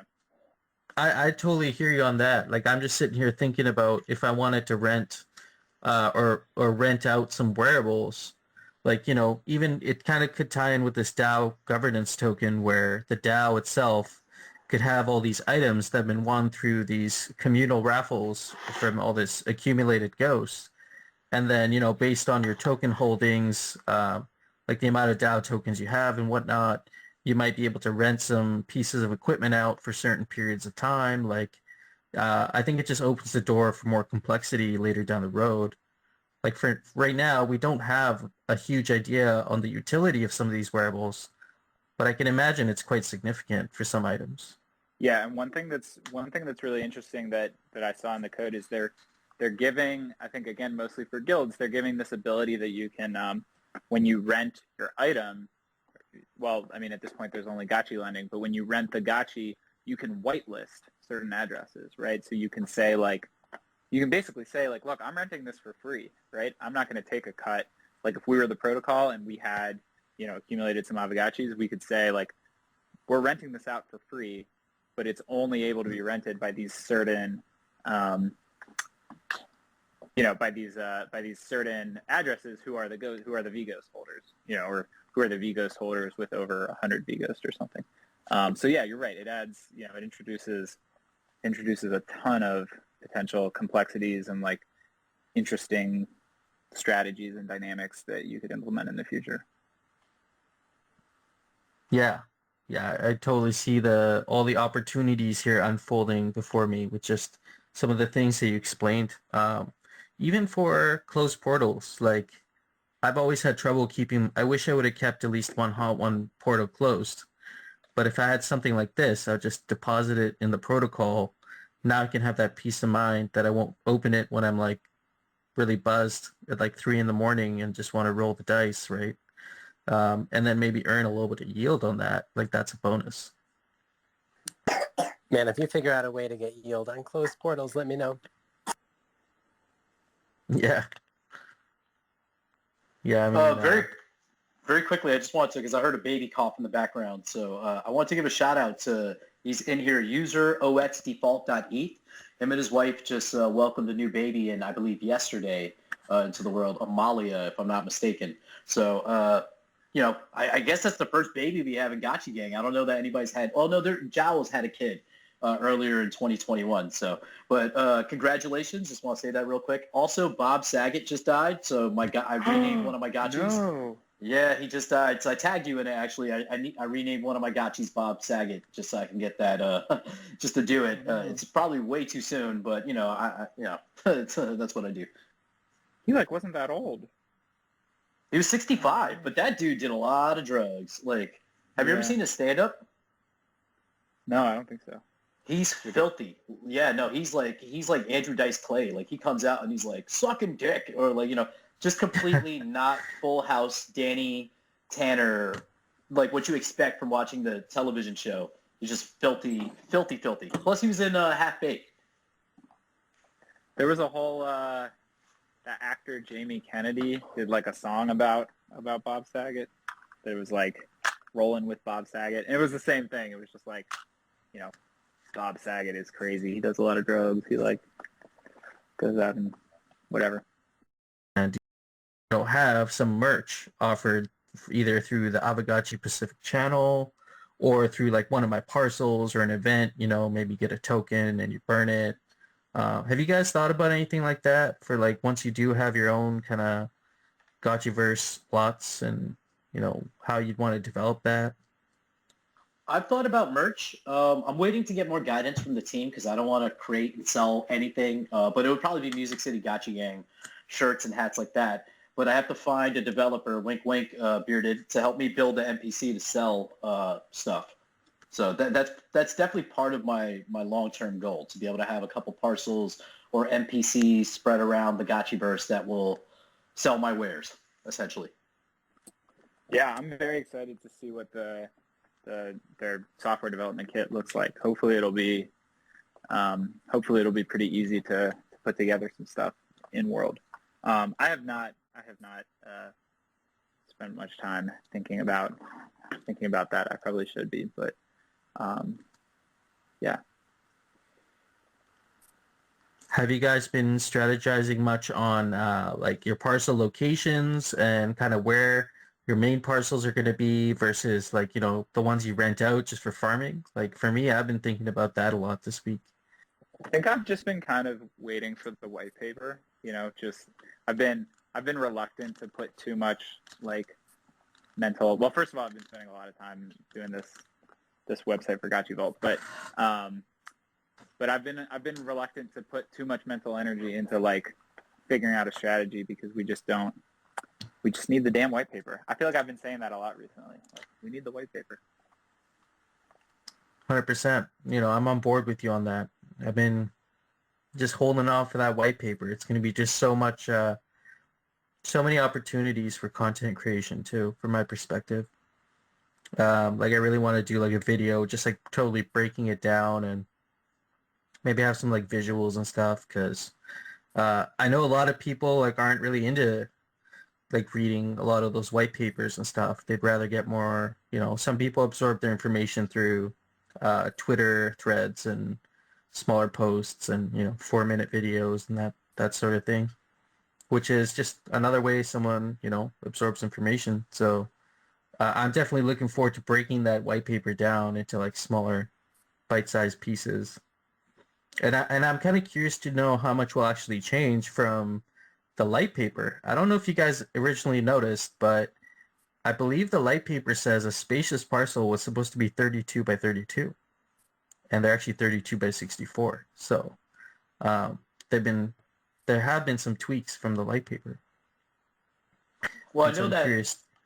Alchemica channeling is going to change. Like, because before it was supposed to be a kinship burn, but now that seems like that's off the table and it might be switched to a multiplier.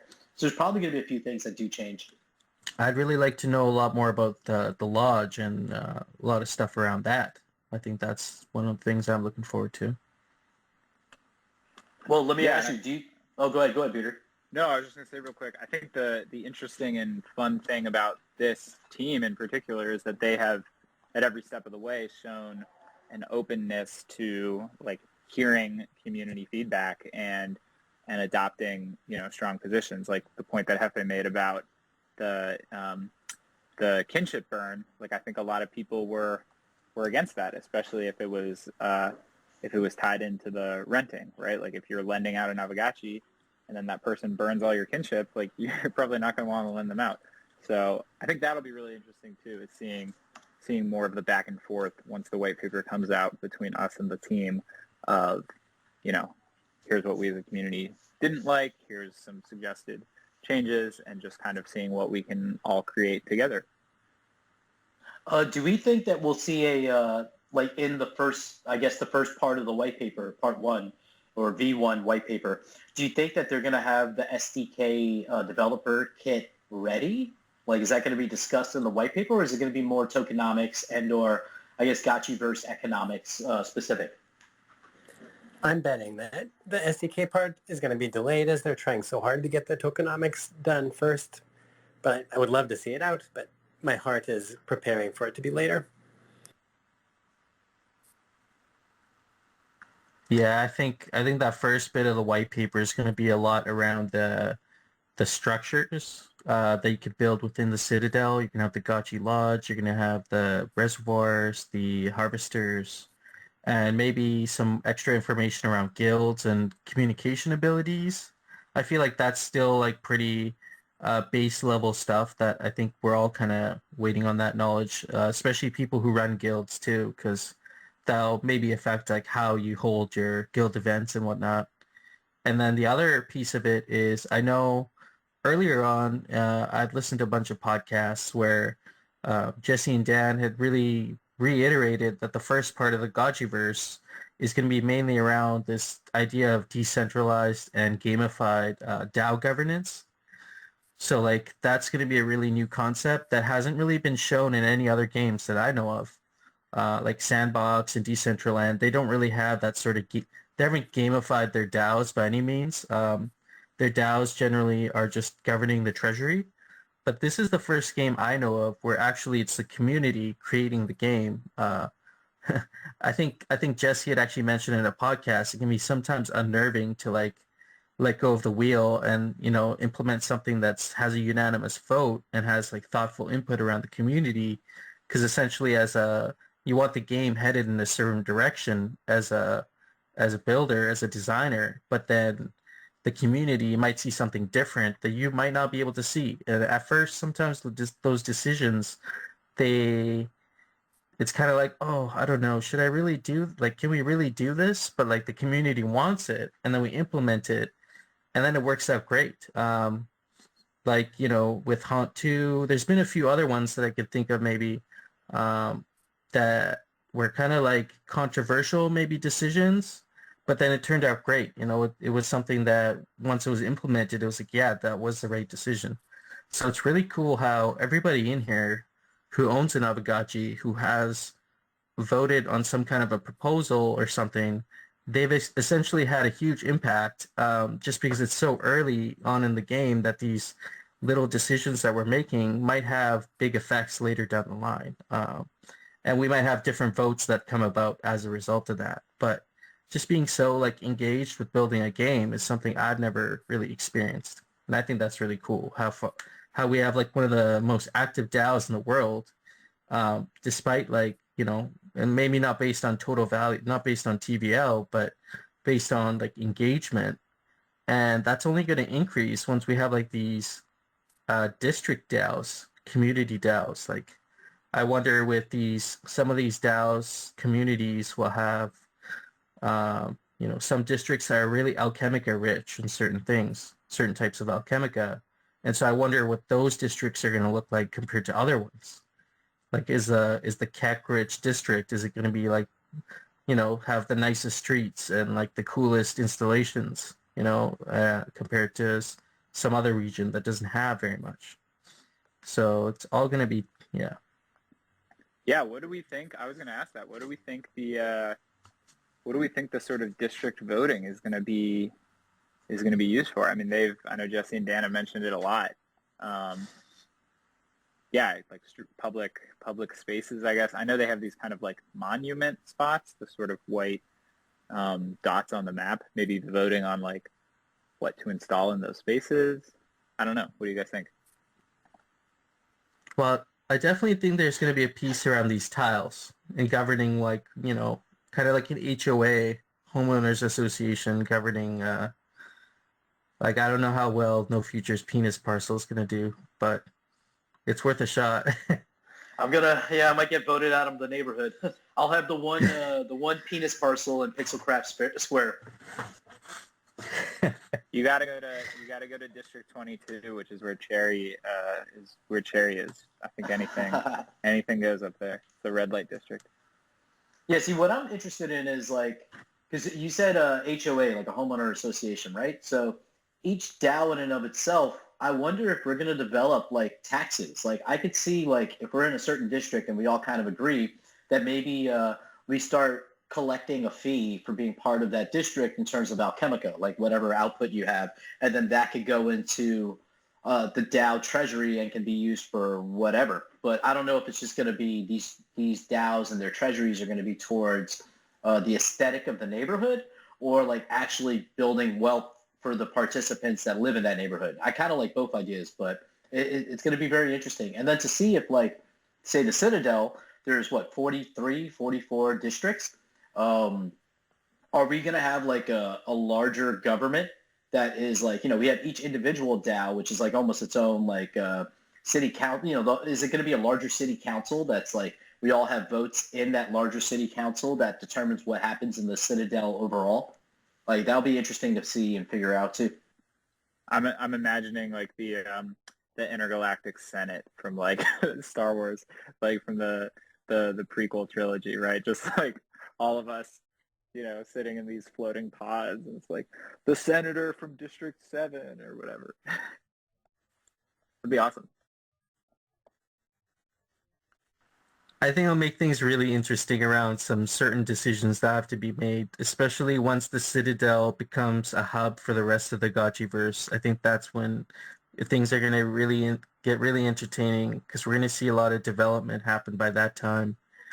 You're going to see some maybe clear differences between some districts. Like Dan had mentioned, some of the things that they're working on for these districts is certain aesthetica pieces, so like street lights or like trees or that sort of thing that you might be able to put on your in your like on your streets in your district, and that would have to be based on like a communal vote. You know, if everybody agrees to upgrade the street lights, but in upgrading the street lights, you know, to like a higher level, you might attract more attention to that area of the Citadel. You know, it might be known like Bearded was saying as a high roller district because everybody invested a ton of like keck into upgrading these high end streetlights, and maybe that drives a lot of attention. Yeah, or do you vote to use, you know, maybe you can build more walls around your district, right? For when the liquidators break through. Maybe you want a safe community where when the liquidators come in, they're not going to come through and like destroy all of your property that you've been building up. I've been really interested in the DAO aspect to imagine different districts having different tax structures. It's like, imagine that if you live in X district, then you don't have to pay like that extra fee to upgrade your installations on your property, but instead you pay like a land value tax, like a small amount of ghosts every month, but upgrading your property, adding value to it, and things that are engaging with the ecosystem aren't taxed. So we're incentivizing making your parcel awesome and farming it and doing well and setting that up so you have a couple different tax strategies kind of as an experiment, but it might add value, it might lose value, but it could be cool to do as a DAO.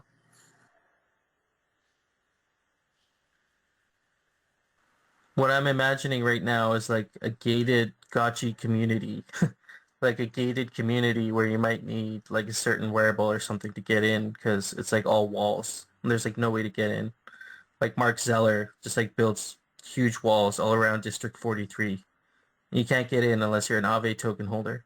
That would be cool. I kind of feel like that already kind of exists for the inner wall D1 parcels.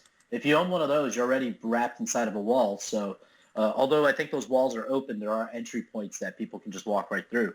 It will be interesting, though, because if we think of like just from the stress test, the zoom function, how far we could zoom out, right? Imagine when you have full districts that have different lighting schemes based on their DAO voting. When you go to that more galactic view, pulling out and seeing the whole world, there's going to be like interesting coloring and like bright spots and dead spots where you can see there's underdevelopment in one neighborhood versus like, say, the Billionaires Row, which has like, you know, it's a well-lit, it looks like, you know, looking at New York City from space versus looking at like the middle of Pennsylvania where it's like all farms. It'll be kind of cool to see that and how they implement the zooming once we get to the scale of, I guess, testing the full scale of a Citadel. Don't hate on the middle of Pennsylvania, bro. I don't hate it, but you know, it's just there's not a lot of lights. You know, it's a lot of maybe Amish people and cattle. I don't know. I'm Pennsylvania ignorant, so I can't say much. Sorry, Webb.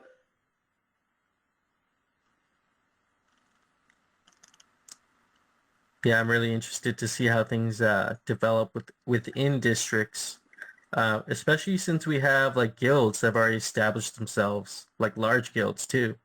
So they might just like there's certain parts of the Gotchiverse where you know it's all mostly like meta guild parcels, and it's going to be what they're doing compared to you go to a different part of the Gotchiverse, you know, like the Aavegtochi district will have their own kind of events they hold within that.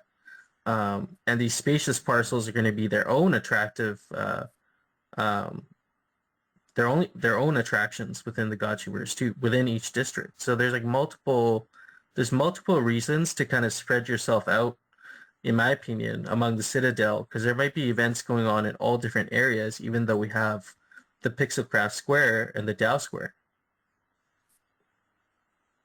See, I'm interested to know if eventually, right now we see a guild map. Shout out to Aavegtochi for putting that together. But we see the guild map, and right now all the guilds are forming in the Citadel because that's what is available. I wonder once the grid opens up, if we'll see some guilds that pop up that create their like basic home base somewhere in the grid versus inside of the Citadel, because it would give them an advantage because they'd be the only ones out there. But, you know, you also have the risk reward of like being out in the middle of nowhere and more dealings with liquidators and all that. But it'll be interesting to see strategy develop once those parcels are open. I expect that most guilds will also have like secondary bases, right, out in the greater grid. I'm also, I mean, to me, one of the biggest things about the white paper I'm interested in hearing about is like movement within the world, right? So if you have multiple parcels, can you sort of spawn into any of your parcels? Because that would obviously, give you a huge advantage to spacing out your parcels if you can very quickly hop all over the map. And then that gives guilds, a lot of, I mean, imagine if you're meta guild and maybe you can install, a teleporter in your home base in the Citadel and then your secondary base out in the grid. And that, as a guild, is a tremendous amount of value add if you can put these teleporters all over the map and allow your guild members to very quickly, jump all over the place. That could be cool. It Yeah, it would be seems nice like to have... No, go ahead, Happy. I was gonna say it seems like just by looking at the structures themselves, I know that they had mentioned earlier that there might be some kind of teleportation structure, but it seems like within the structures themselves, you need to upgrade it to a certain level to get some of these features we're talking about. So like I know we talk about like, having a guild lodge. I don't think that's going to be a level 1 lodge. Like if you looked at all the different builds of the lodges, I think around level 3 or 4 is when you see that that emblem show up on the lodge, where I think that emblem might be associated with like that guild wearable and linking the wearable.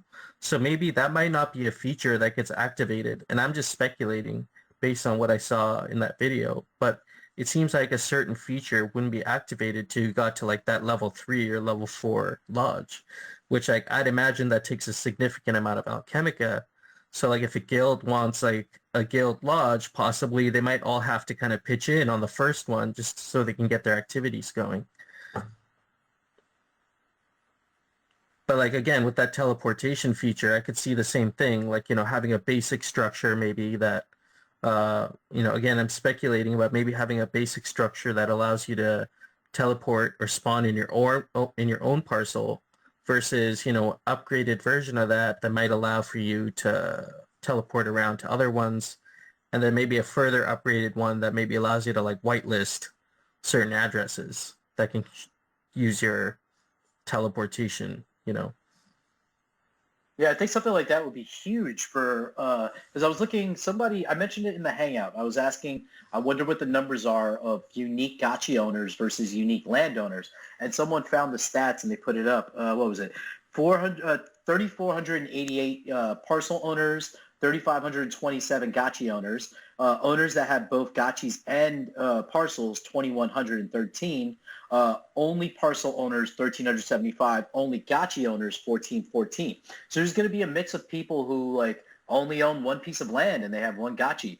But there could be like a craft business that pops up where it's like, hey, I have 40 pieces of land all over the place. If you want, I could whitelist you and you can pay me a fee and you can use my teleportation. Give me a little Alchemica and you can move around the grid if you only have the one land and you can't, afford to otherwise like build, I guess, more of an infrastructure to move around.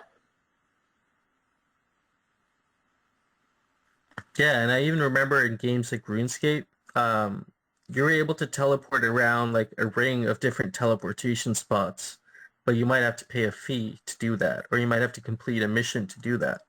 So that might be a way to get people engaged to unlock this ability to teleport around. It's like, hey, you gotta like interact with my DeFi protocol, or you gotta, stake a bunch of tokens in my protocol to allow you to be able to travel around, something like that. Even like there's business models that could be built around that.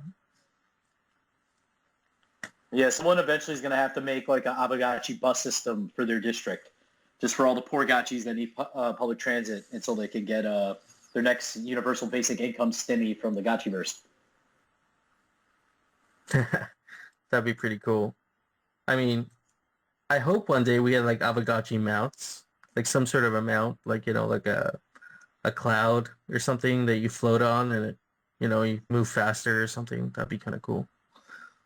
But going back to like the guilds forming out in the grid, like you were saying, uh, I'm thinking back going to RuneScape when I used to play that game a lot, and there were a lot of guilds in that game that were just like in the normal world everywhere, and then you had a few guilds that had formed in the wilderness, which like I think that's as close as you can get to compare to like the grid.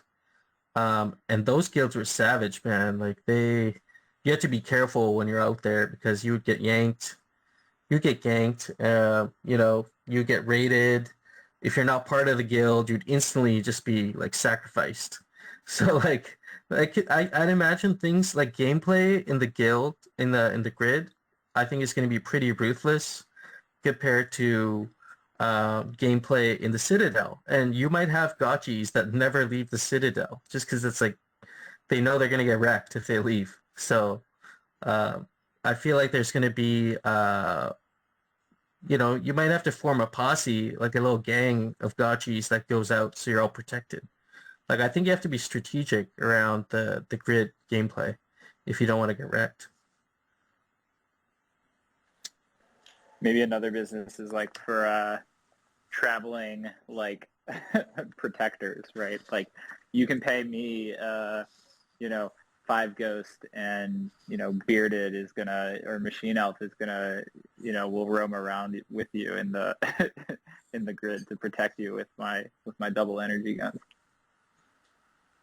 Yeah, you wanna make it out to the Kekrich fields of the Laughing Peaks without getting wrecked by liquidators. You got to have someone to protect you so you can get all the way out there. And then maybe it could be Ghost, or it could be like, hey, you come out with me. My Gotchi's really good at harvesting Alchemica. Your Gotchi's really good at blasting liquidators. Let's work together. I'll be the mule. I'll gather as much Alchemica as I can, and then you protect me on the way back. If I make it back to the drop point, then we share 50-50, and that could be somehow put into the contract or arranged in some way. So there's a high risk, high reward, but also if you're able to collaborate, that's where guilds are going to come in handy. Being in a guild, and you're going to have automatic access to these people that you're like, oh yeah, I know that guy's gotchi is really good for this, and I have this mule, so let's just like plan a day, and we're just going to go harvest Alchemica for the day, and then we'll split our profits at the end. There could be like these little missions you create within guilds, with each other. Well, think about like what will be really cool is when the grid goes live, right at the very beginning. That should be around, I'm speculating, the same time that liquidators go live. So at the very beginning, those first, I want to say at least few hours, maybe a couple days, because the grid is so much larger than the Citadel, if you're a brave enough gotchi and you're willing to go out into the grid, the rewards are going to be insane, because you got to figure it's going to take a little time before people catch on and onboard as liquidators. And we will have the benefit of hopefully like at least a month of playing in-game before anyone else who is going to be a free-to-play player comes in. So it might be very advantageous to take that risk, go out to the grid. Hopefully you don't get wrecked because it's such a big world and maybe there aren't that many players at the very beginning. And then you can get like, it's like being a speculator going out to California during the gold rush. Like hopefully, there's going to be a ton of outlaws, but if you're one of the first people out there, you're going to make some good returns. Yeah, I mean, I expect there will also be some element of the gameplay that you may earn XP or something for killing liquidators as an Aavegtochi. So that would be, that sort of flips it on its head of, maybe you rent like a really, really strong Aavegtochi that, you think even a swarm of like 50 liquidators isn't going to be able to take down, and you just go out and go hunting and try to find, and you're trying to find the liquidators just to get them. Yeah, they're going to be walking around, like the way I envision liquidators, at least one-to-one, like as a gotchi one-on-one with a liquidator. That's just a floating bag of money. And, they're trying to get their money, but they're basically lambs for the slaughter. So I like the idea of like, especially at the beginning, like that's why I've focused less on the high XP gotchis that I have and tried to flip up to higher BRS, hoping that with the, equipped wearables, they will overpower weaker gotchis or liquidators, so it'll be easier to walk around and just like slaughter people and take, I root for the free to play people. I want you to flip up to a gotchi, but you got to go through me first. Like that's just a rule, Yeah, I imagine, and I think a lot of people will feel a little rugged if this doesn't happen, but if you're rolling in with like a 550, 560 BRS Aavegtochi and you're fully equipped in mythical items, like you should just be able to take down like a horde of liquidators and take all of their Alchemica and get experience for doing that. And that's why I've always thought that there will still be a value proposition to renting higher priced Aavegtochis in the once Gotchi lending goes live. So we'll see. I hope so. Well, I mean, from a renting perspective, that actually does make sense, because if I'm a new player that maybe hasn't joined a guild, but that grid style gameplay interests me, then I'm not going to have those options available that I was talking about earlier, where I'm like, you team up with a guy, he's a really good battler, you're homies, he protects you. You're not going to have that dynamic right away when you're starting out. And if you don't want to play a liquidator, your other option is to rent this high BRS gotchi that can handle like 20 or 30 liquidators at once. And then you're like, okay, I'm good. Like I can go out on my own, and I know I'll be okay, and I'll have an enjoyable Alchemica farming session for 12 hours or whatever amount of time you rent it for. And you're probably not going to get bothered, whereas if you rent a lower BRS, you might get ganked out in the realm and then lose your Alchemica. So it'll also be interesting to see, like right now, currently, most of our communication, other than like Twitter Spaces and Hangouts, is in our Discord, in the main chat channel. But once we go live, everybody's going to be in the Gotchiverse, and I assume since we have text chatting functions, that our Discord's going to get kind of quiet, like in the sense that like it'll be new players that are coming in that are trying to seek information, but a lot of the OGs will be in the game communicating with each other. So that'll be interesting to see how the server reacts to like this increased volume of gotchis in the Gotchiverse, using it almost like as a, like I really get excited to think that like this experiment that we're doing, the social media aspect, I don't know, this is all speculation, but the ties that we have with Aave make me feel like somehow the social media aspect of what we're doing is going to be integrated into what they're trying to do with their browser system and or social media network that's been like kind of rumored. Yeah, I actually hear you on that. I've been thinking about that for a long time, especially with them having, Aave actually has a minority stake in Pixelcraft Studios.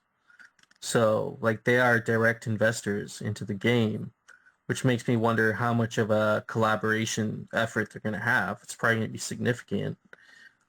And integrating like a decentralized social media into Aavegtochi just seems like a natural. I mean, again, speculating, like I don't even know if this is going to happen, but like seems like it would make sense for that to happen. We got to get Stanny on one of these calls one of these days and see what he thinks about Aavegtochi. See if we can get some alpha. Stanley doesn't pet his Gotchi. I'm very disappointed in him. He will have to answer for that one day. I know the CEO of OKX is a Gotchi gang member. Does he pet? Ooh, I don't know. I'm surprised. Shaming some big players. Yeah, I'm surprised at a lot of the high-end gotchis that don't get pet. It seems kind of strange to me, because if you have a high-end gotchi and you're not petting it, you're essentially devaluing your gotchi. Even though it's worth a lot, if it's worth X amount, it might be worth X amount minus 10% if its kinship is like 0.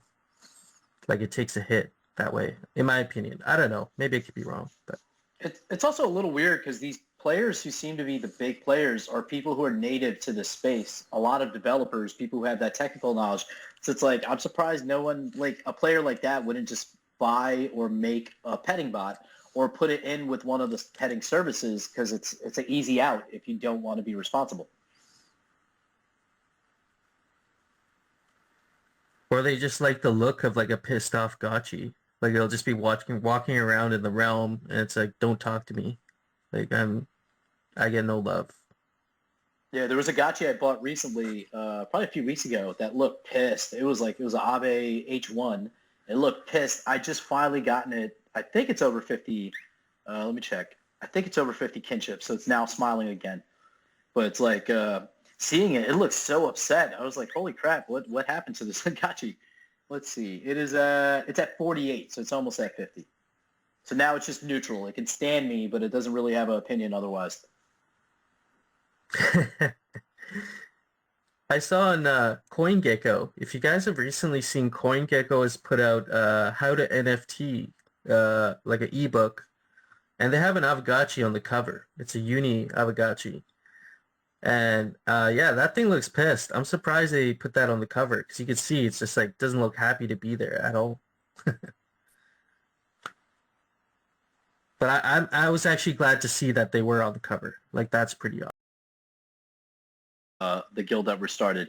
All of my gotchis, you can see their face, except for the ones that are wearing the Guy Fawkes mask. So I wonder if your kinship slipped below 50, like if it was a scoring gotchi and you put a anonymous mask, would the happy face of the anonymous mask turn to a sad face? Or is that like, it doesn't affect a wearable whatsoever? That would be really cool if your wearables could like dynamically change with your Aavegtochi. I got an anonymous mask. Like I'm just hanging on. I have so many different wearables. I know a lot of you took different approaches, but like for me, when I started out, I'm like, damn, like I can get some wearables for like 5 ghosts. So like I just went out and bought a bunch of different random, not random per se. I have a lot of sets, but I went out and bought a bunch of like cheaper sets because I thought, just the potential utility is it's something I was willing to take a risk on at the time because I'm like, with the amount you're spending on the wearable, I feel like they would put significant amount of effort into creating value around that and not just like let it just be something aesthetic. Yeah, I feel the wearable value, it's finally like snuck into my head, the value of the wearables. Like, so also the value added by successful raffle entries. So like the last time I invested about 1,100 ghosts into drop tickets, I won 5 parcels. I sold one for twice the amount of what I spent, and I still have like a D1 inner wall spacious that'll probably go for like 4,000 or 5,000 ghosts minimum, and then some 2 reasonables and a humble. So in anticipation of this wearable raffle for like the last few weeks, I've been just accumulating. So I've probably spent 1,600 ghosts buying. I have almost 9,000 or over 9,000 common tickets. I have like 20. Godlike tickets. I bought a whole bunch of drop tickets because they're very cheap, even though we're not going to be using them anytime soon. Because I feel like, with the Godlike tickets alone, those usually go from 80 to 100 ghosts during raffle periods. They're selling for 50, 49 right now. So I'm going long on this raffle. I'll probably drop 2,500 ghosts into it with the hopes of winning a whole bunch of like common wearables that I think will appreciate over time. Yeah, this auction and wearable are going to be super intense because I think a lot of us are putting a lot of resources into it, but I also think a lot of guilds that haven't got their wearable yet are planning to obtain it this wearable. So commons and uncommons are going to be pretty hot. Yeah, I think we're going to really start feeling the fact that there are so many fewer, when we launched H2, when we launched Hunt 2, we increased the potential number of Aavegtochis by, 150%. And we only increased the number of wearables by like 20%. I think we're really going to start feeling that imbalance once the white paper comes out and people realize that if you're just kind of like a normal, maybe high 400 BRS, low 500 BRS Aavegtochi without any wearables, like you're basically a liquidator, like one-on-one. That's kind of what they said. So I think people will start realizing like, oh shit, I need to get some wearables, and I think people will start feeling this imbalance of that there's a lot fewer wearables than there are gotchis. So I'm excited to see what happens with the wearables in the next couple months. It is interesting because I remember when Dan said that in the Hangout, because I immediately, it's in the video of the hangout, I immediately went in and started like buying up as many wearables as I could, because it's like, you know, if you're going to be just basically a level above a liquidator, then you want to separate yourself a little bit, especially because you're, you know, you're a Gotchi. It's an important special feature and position to be in the Gotchiverse. So my question to you guys, we have a new wearable auction coming up, right? We don't have a date yet or anything, but what do you think is a good supply number, a number of wearables to add to the pool of wearables? And do you think that this increase in supply will affect the price range of wearables currently?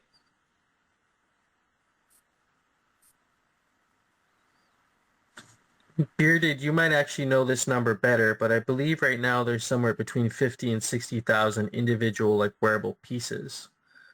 Um, like I'm that number might not be super accurate, but last time I looked, I think it was around that. So I could see that number. Like, what your question was, how many more wearables do you think we could see in the auction? Is that right?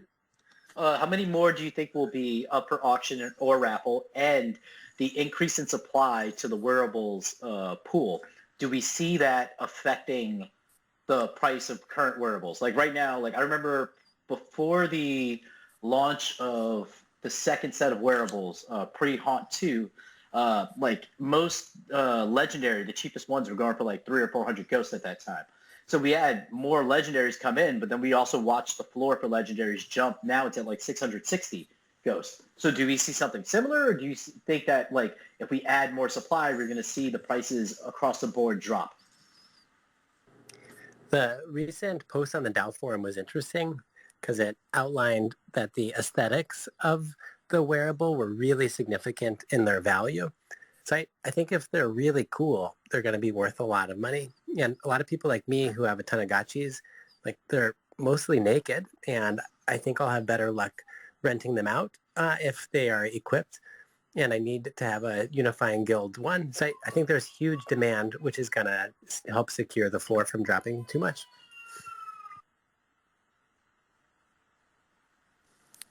Yeah,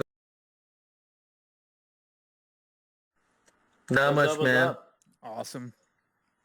I'd like to see some of the because there are some slots where there's only like one wearable that will get you what you need if you're trying to so like especially for I want to say face. I feel like there's not a lot of options, and so I think depending on what slot the wearables are, that would have an impact on whether it's going to affect the prices of other wearables, if that makes sense. Yeah, totally. I was actually just thinking that because we have, like you said, the face wearables and the pet wearables are like pretty low in quantity. Right. So Yeah. like Yeah. like I would feel okay if those increase, but maybe not so much if like the headpieces increase, because there's already a lot of those. Exactly. If there was like, a pet that gave, that had different attributes than the rofel or the cacti or the was it the radar set? But just having more common, uncommon, rare pet slots that would give you, so they wouldn't compete with the rofel. It would be like an extra. I'm logging in right now to see, because a rofel is what, a minus brain, and then a cacti is a minus spooky plus brain. Is that right? Yeah, I think so. Yeah, and so if there was a pet that boosted aggression or energy, that would be interesting. But like No Future was saying, I also think a lot of guilds are going to be trying to accumulate wearables too, so for themselves. So that might put some extra pressure on everything. Yeah, that makes things really interesting.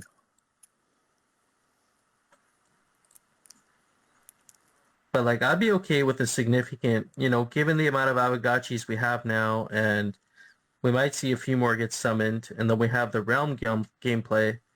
I myself own like a decent amount of wearables, so do a lot of other people. So I could see that. I could see if it increases, it's not going to have a huge impact on price. But like, I do miss the days when I could have got a whole like legendary set for like 900 ghost. Like, and ghost was like at $1 whatever 60 or $1.40. Oh man, we should have been buying more then. Didn't know.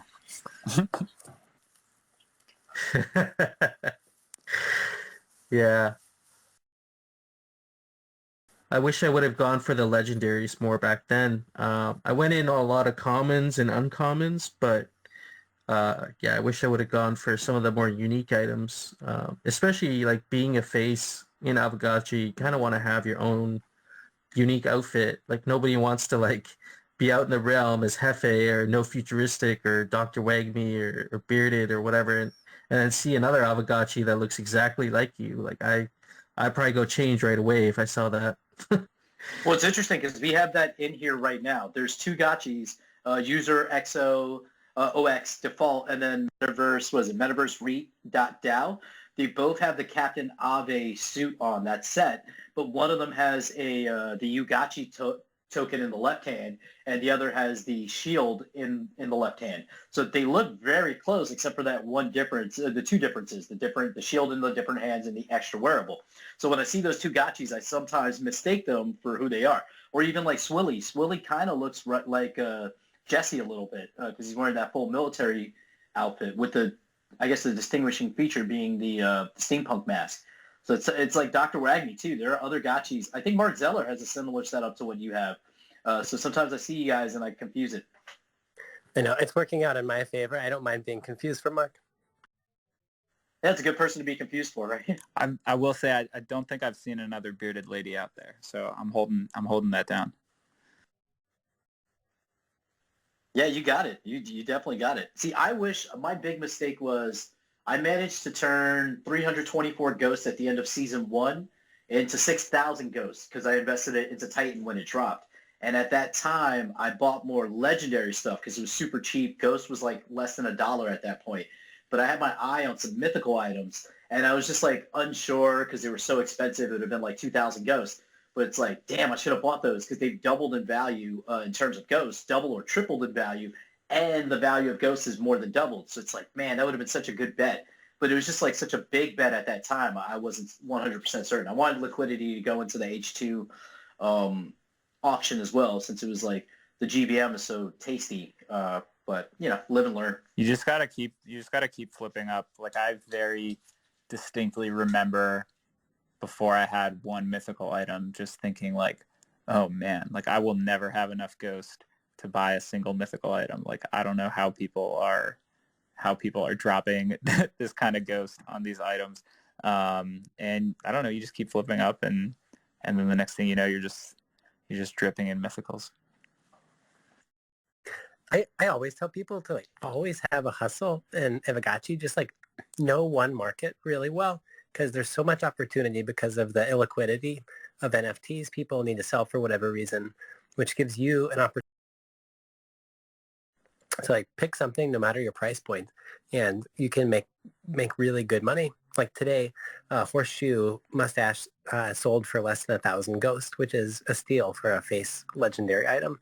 And that's a pretty easy flip. And same thing with land that's going on. Just pick something, know the market well, and make some money. Yeah, and it's a pretty light lift, especially with websites like Aavegtochi Stats out there. Like it's a pretty light lift to go out and figure out like, okay, what's the average price that this has been selling for? Like that's what I just started doing, was just looking like, okay, what's the average price this has been selling for, the last 2 or 3 weeks. Oh, like this is 300 ghosts below that. I'm going to buy it and list it for like 100 ghosts behind below the average. And just like Dr. Wagme said, just like staying hungry and just staying flipping and just kind of grinding it out.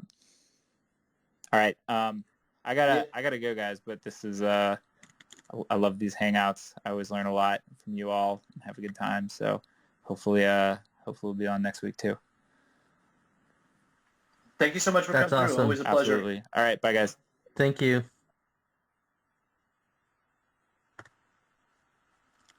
Yeah, and I mean, on that note, I guess it's a pretty good time to, if we have any announcements or anything we want to show, I think it's a good time for that. I personally, I'll start off. I mean, right after this, we have a portal opening that's happening with the 8-Bit GG Guild, so I'll be streaming that portal opening onto Twitter. So you can keep an eye out for that. That might be starting like in like 5 or 10 minutes. We'll be opening probably between 2 and 3 portals. And yeah, it's always interesting to see what they come up with. I think last week they came out with a 540, so that was a cool find. Yeah, that's all I got for now. I mean, and then follow my YouTube channel. I always enjoy getting more viewers, more subscribers. It's Aavegtochi Pacific chapter, and it's in my bio. Yeah. I'll most likely be streaming some Sushi Vader before the end of the XP event, trying to get into the top 500, freestyling, smoking weed, doing my thing. So you can tune in for that. Give me 1 second. We actually have someone requesting, yes, user OX defaults. Other than that, like very quickly, I just want to mention to everybody, I think, especially like Aavegtochi main, Dr. Wagner, I'm not sure where you live, but Hefe, you're kind of North America. The team might be going to NFT land in Vegas. So I want to find out from them because I would love to get, whatever domestic USA gotchis that can come to try to come so we could do like a thing. Like it would be really cool to meet more people in real life and, go be DJs in Vegas. So hopefully that works out. It'll be cool. I'm planning to go, man. Let's do it. Heck yes. I also approve of the initiative.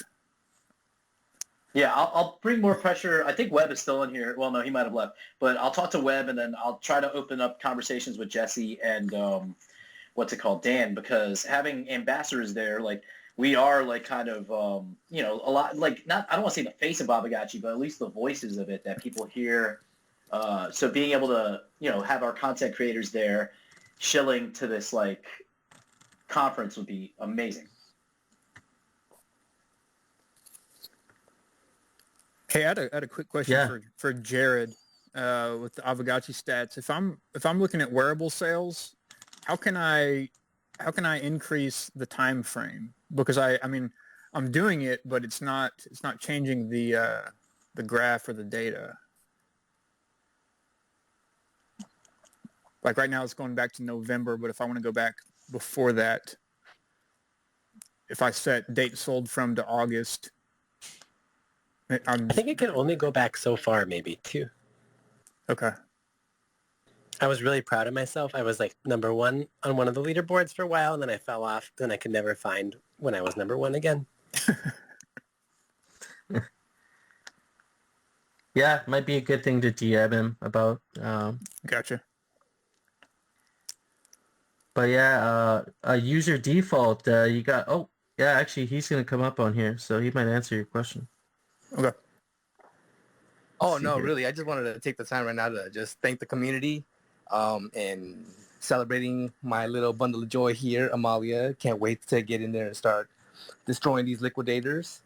But, it's just really nice to be able to celebrate a win, even though we're in COVID times where you can't have family inside the room and stuff like that. So I just want to give a shout out to everybody.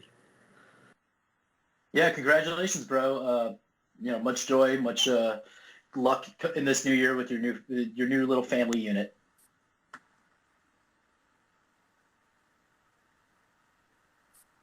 I'm sure by the time she knows how to walk, she'll be learning how to operate an Aavegtochi. If anything, that's going to be one of her chores is to pet all of the gotchis every single day. Nice. Hey, you got Jared here. I can answer that question on Aavegtochi stats. So to get more data on the wearables, basically what you need to do is go to aavegtochistats.com/wearables, and you can see the list of wearables that are available that I'm tracking, and you can just pick that ID for that wearable, and it'll give you much more data about that wearable, all its sales basically in the past. So that's how that works, and I'll be releasing a new visualization soon on some additional stats around realm and land statistics, floors by district, stuff like that. So be on the lookout for that tweet coming out soon. That's huge. I'm excited about that. Awesome. Yeah. Yeah, I appreciate everything you've been doing for us with Aavegtochi stats. Really helped us out. Really helped me out too when I was purchasing some Aavegtochis. Thanks for that, mate. But, hey, so Jared, I'm on that page and I've got wearable. And if you want me to just DM you, I can do that. But I'm trying to see the common wizard staff sales going back to like July. Yep. But when I put in, date sold from, it doesn't populate anything before November. Yeah, that's right. So I'll give you the link that takes you for that common wizard stuff, and you can see all the sales related to that ID. So I'll DM you that URL, mate. Okay. All right. Fantastic. Perfect. Well, yeah, if y'all got nothing else, this was our 12th GotchiSpace, believe it or not. I think this is our 12th or 13th one. So it's only growing from here. This is a part of the Gotchiverse. I consider this one like tentacle of the Gotchiverse. I hope one day, No Future and I hope we can move this into the Gotchiverse and actually have all our Aavegtochis come to a parcel or something. I think that'd be really cool. Yeah, I'm looking forward to that. Also, I just got named one of the most active NFT flippers in the last 30 days based on my volume by some website or Twitter profile. So I don't know if that means anything, but probably means I'm losing a lot of money, but whatever. Oh, dude, congrats. That's something. It's a metric. I'll take it. Yeah, man. Well, yeah, we'll see you guys next Sunday if you want to attend next Sunday around 7 p.m. Eastern. And yeah, peace out, friends, and yeah, we'll see you next week.